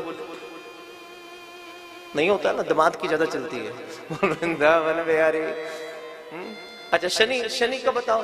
अब शनि कौन है? सूर्य के पुत्र है, तो कन्हैया के क्या लगे? साला। अब साले की क्या ताकत कि जीजे को कुछ कहे? अब जिसके प्राणाधार खुद आनंद कंद भगवान मुरली मनोहर हो, शनि क्या उसका बिगाड़ेगा? शनि तो खुद कहेगा भैया तू आ प्यारे मेरी कृपा भी ले। वृंदावन बिहारी की जिस पर कृपा हो गई सब ग्रह नक्षत्र उसके अधीन हो गए। ध्यान रखना, जो एक कृष्ण की क्षण में आ गया दुनिया की कोई ताकत उसका कुछ बिगाड़ नहीं सकती। बुद्ध खुद उनका फैमिली मेंबर है, यहाँ सब कृष्ण के ही मेंबर हैं, उनसे अलग कोई नहीं है। जितने देवी देवता हैं सब कृष्ण की तो आराधना करते हैं। जितने देवी देवता हैं सब कृष्ण को ही चाहते हैं। कृष्ण ही परिपूर्ण है, ध्यान रखना, कृष्ण ही परिपूर्ण है। और अगर स्पष्ट कहूं तो कृष्ण ही भगवान है। लेकिन फिर जब अपने भक्तों के सामने आते हैं, अपने गोपिकाओं के सामने प्रभु आता है, फिर आनंद कंद भगवान मुरली मनोहर अपने भगवान पने को एक तरफ रख देते हैं, एक तरफ रख देते हैं और फिर क्या बन जाते हैं? परम प्रीतम, परम रसिया। फिर रसिया बनकर प्रकट हो जाते हैं, फिर आनंद देते हैं। इसलिए कृष्ण की आराधना करो। यही सूत्र परीक्षित ने पकड़ लिया, लेकिन जब तक एक के साथ नहीं। अब ध्रुव क्या करता है? ध्रुव एक के साथ तार जोड़ लेता है। मनु के पुत्र उतानपाद, उतानपाद की दो पत्नियां हैं, सुनीति और सुरुचि। बड़ी पत्नी का नाम क्या है? सुनीति, और छोटी पत्नी का नाम है सुरुचि। और बड़ी पत्नी से राजा को इतना प्यार नहीं है जितना प्यार छोटी पत्नी सुरुचि से है। और बड़ी पत्नी सुनीति के पुत्र का नाम है ध्रुव और छोटी पत्नी सुरुचि के पुत्र का नाम है उत्तम। अगर अब जिससे प्यार ज्यादा होगा वहां पक्षपात हो जाए, पक्षपात तो होगा ही होगा। अब ज्यादा प्यार किससे है? सुरुचि से, छोटी पत्नी से। इसलिए उसके पुत्र से ज्यादा प्रेम है, उसके पुत्र से ज्यादा स्नेह है। बड़ी पत्नी सुनीति से भी प्रेम नहीं इतना, तो उसके पुत्र के साथ भी इतना स्नेह नहीं है। लेकिन थोड़ा अब गहराई में चिंतन करो, ये उतानपाद की जो कथा है ये हम सब जीवों की है। सब जीव उतानपाद हैं और हर जीव की दो ही पत्नियां हैं, सबकी दो दो पत्नियां हैं। कौन कौन सी? सुनीति और सुरुचि। आप जितने बैठे हो सबकी दो दो पत्नियां हैं। क्या क्या नाम है? सुनीति, सुरुचि। थोड़ा समझना, सुनीति का अर्थ क्या होता है। और दूसरी बात देखो, बड़ी प्रैक्टिकल इंटरेस्टिंग बात है, और हर व्यक्ति को सुरुचि से ही ज्यादा प्यार है, सुनीति से नहीं। कैसे? सुनीति का अर्थ क्या होता है? वेद की नीति क्या कहती है, धर्म की नीति क्या कहती है, भागवत की नीति क्या कहती है, उसके अनुसार चलना वो सुनीति है। और सुरुचि माने अपनी रुचि, सेल्फ इंटरेस्ट। अपनी रुचि क्या कहती है, वो सुरुचि है। अच्छा, अब ईमानदारी से बोलो, आपको सुनीति से प्यार है कि सुरुचि से प्यार है? खुद विश्लेषण करो।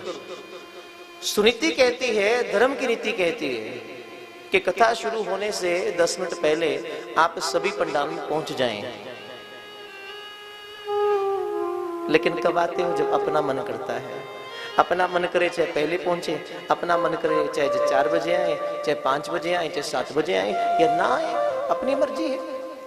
सुरुचि। वेद की नीति कहती है, धर्म कहता है जब तुम जाओ तो इस कदर जाकर बैठ जाओ कि दूसरा डिस्टर्ब ना हो, किसी को विक्षेपता ना हो, किसी के आनंद में बाधा ना आए। लेकिन तुम ऐसा करते हो? नहीं। तुम्हें इससे अर्थ नहीं है, तुम केवल इतना देखते हो मेरा अपना इंटरेस्ट क्या है।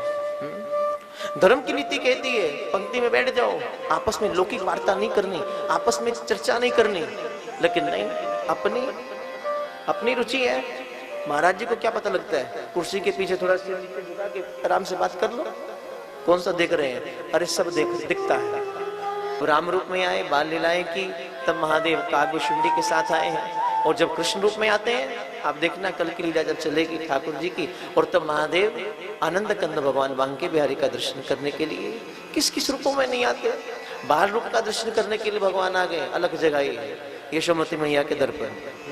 भगवान थोड़े बड़े हुए, उनके साथ खेल करने के लिए महादेव पहुंच जाते हैं। कुछ और बड़े हुए, होरी उत्सव हुआ तो प्रभु के संग में होरी का आनंद लेने के लिए महादेव चले जाते हैं।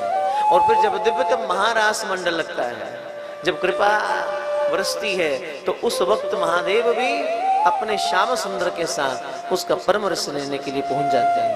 बोली श्री वृंदावन बिहारी लाल की, बोली आनंद कंद भगवान की जय। श्री धाम वृंदावन में हर मौसम है, थोड़ा ध्यान देना। ये नहीं कि वृंदावन में केवल गर्मी रहती है, इसलिए प्रभु की कथा जब बरसती है, रस बरसता है, तो वहां पर भी समस्त नदियां, समस्त देवतागण, सब जितने भी धाम हैं वो वहां पर पहुंच जाते हैं, वहां पहुंच जाते हैं। और जब खासकर ऐसा मौसम होता है, तब हमारे श्याम सुंदर तो फिर राधा जी से वैसी प्रार्थना करते हैं, और राधे झूलन पधारो झुक आए बदरा। ये मौसम ठाकुर को बड़ा प्यारा है, जहां पे भगवान अपने ग्वाल वालों के संग में किशोरी जी के संग चलते हैं। आइए मिलकर थोड़ा चलते हैं, फिर वापस पहुंच जाएंगे। चले मिलकर थोड़ा सा। झूलन चलो हिडोलना वृषभानु नंदनी, झूलन चलो हिडोलना वृषभानु नंदनी, झूलन चलो हिडोलना वृषभानु नंदनी। आइए सब मिलकर इस अद्भुत कृपा की बरसात में गोविंद की लीला में प्रवेश करते हैं। पंडाल में कोई खड़े ना हो, पीछे सब बैठ जाएं, खड़े ना हो, यहाँ पर सब बैठ जाइए।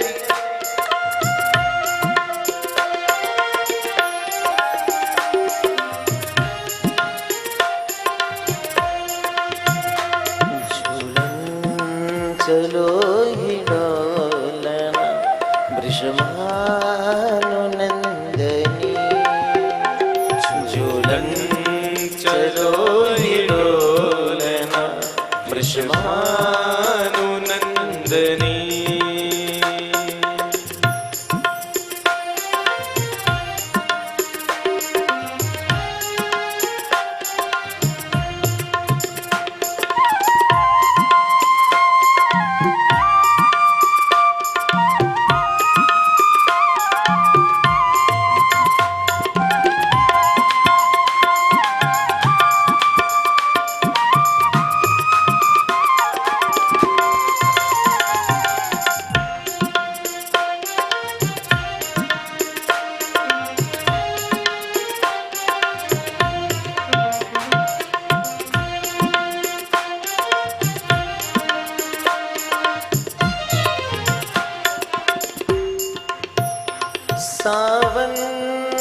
तीज आई, नव भोर घटा छाई।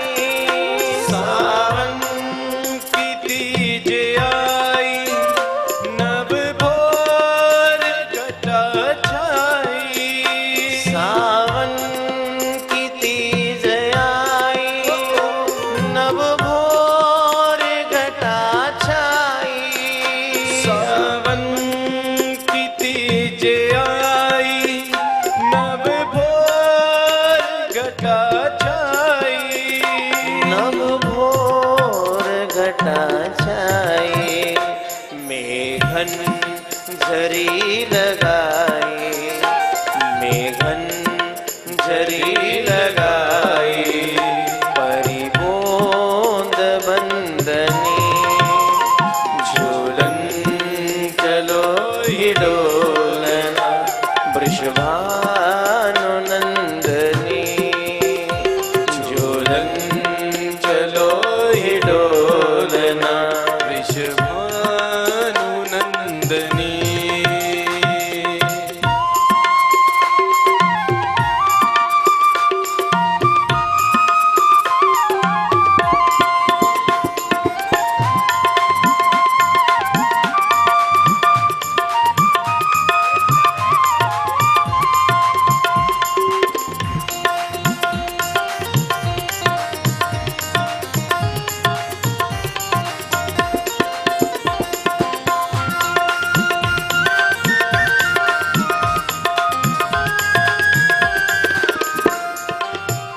सुंदर कदम की डारी, झूला पर्यो है प्यारी।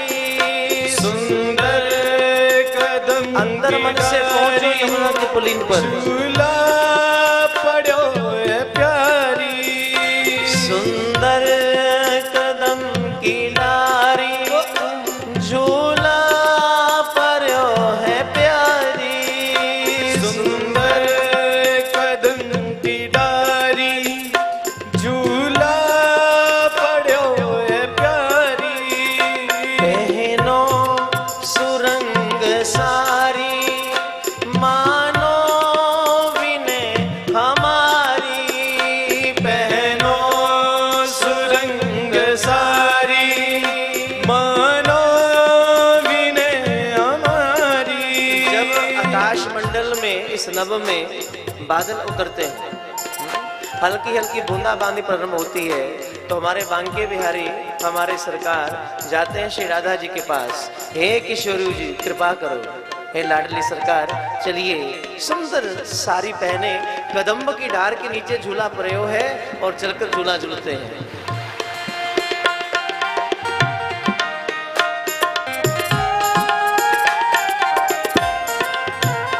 पहनो सुरंग सारी, मानो विनय हमारी। पहनो सुरंग सारी, मानो विनय हमारी। मानो विनय हमारी।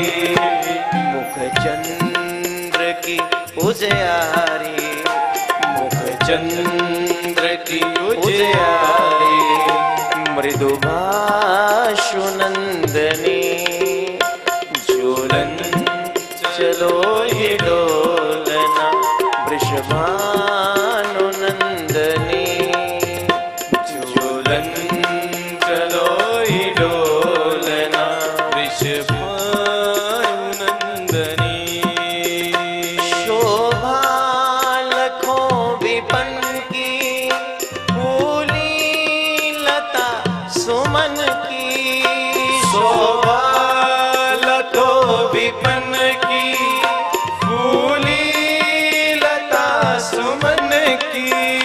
फूली लता सुमन की। अर्ज सुन ले रसिक जन की, अर्ज सुन ले रसिक जन की।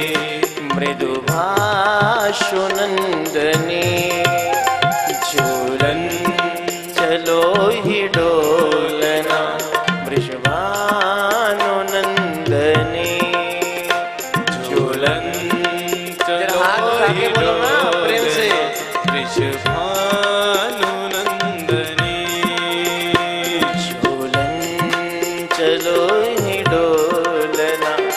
वृषभानु नंदनी झूलन चलो ही डोलना वृषभानु नंदनी।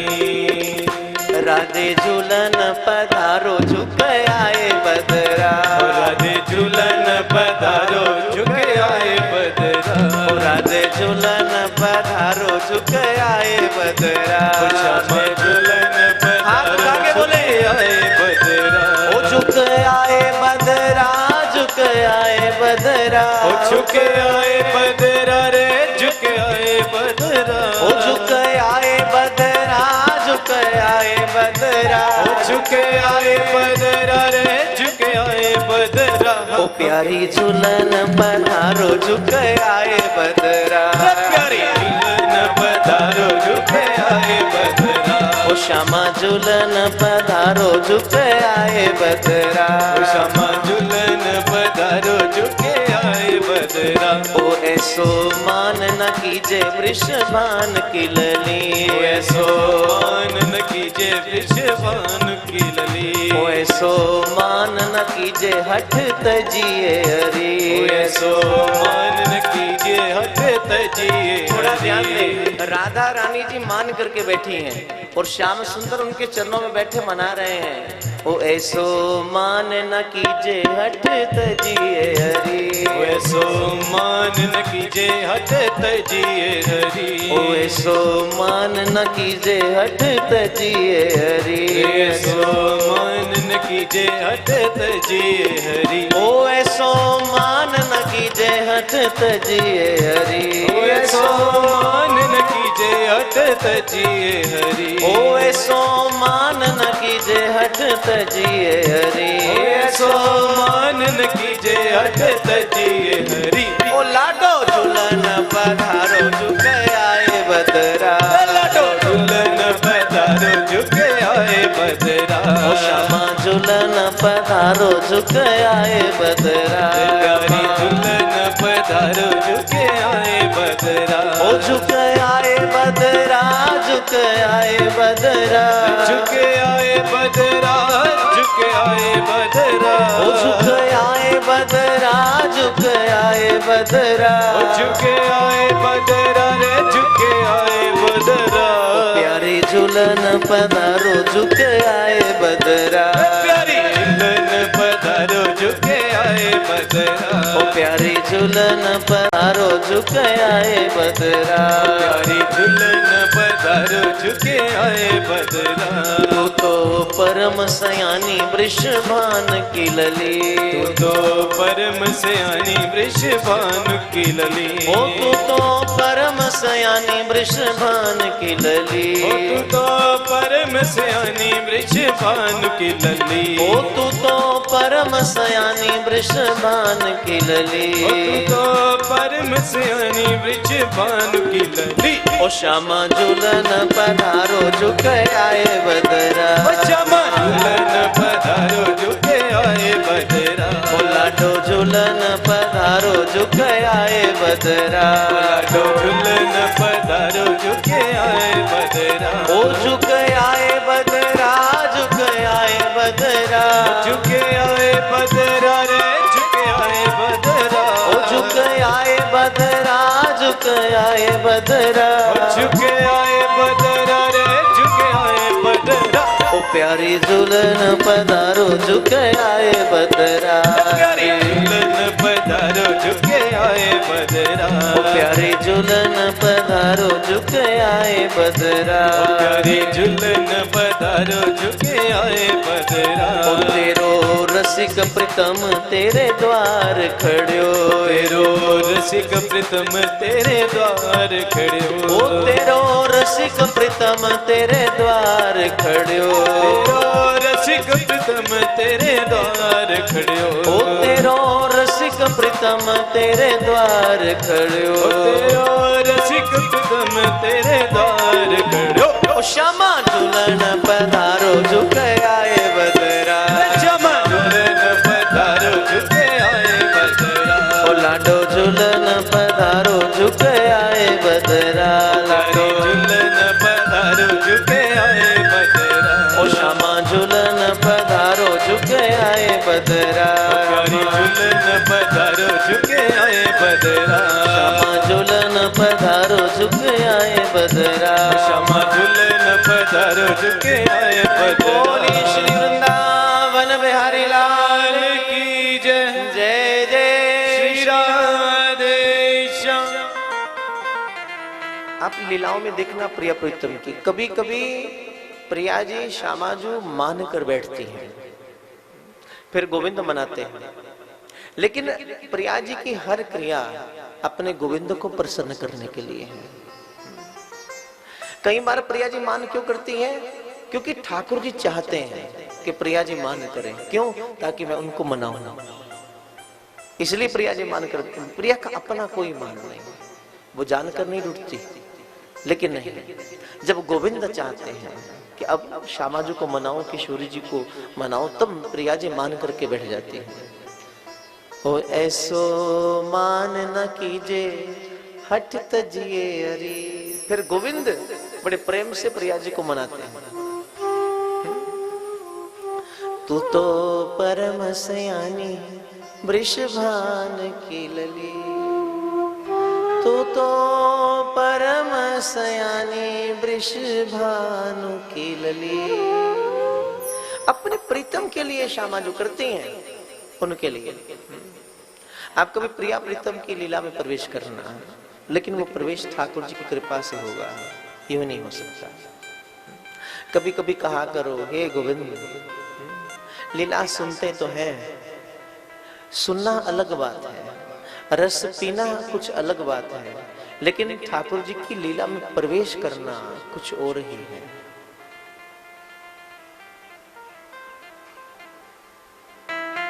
ठाकुर जी की उपासना, मैंने कल कहा, सखी उपासना है। ब्रज में पूजा नहीं होती, सेवा होती है। प्रीतम की सेवा होती है, श्याम सुंदर की सेवा होती है, पूजा नहीं होती। प्रेम वालों ने कब वक्त पूछा, उनकी पूजा में सुन ले ए उठो, यहाँ दम दम में होती है पूजा, सर झुकाने की फुर्सत नहीं है। यहाँ तो हर आती जाती श्वास उसी का स्मरण कर रही है, तेरी हर आती जाती श्वास उसकी बंदगी करे, इबादत करे।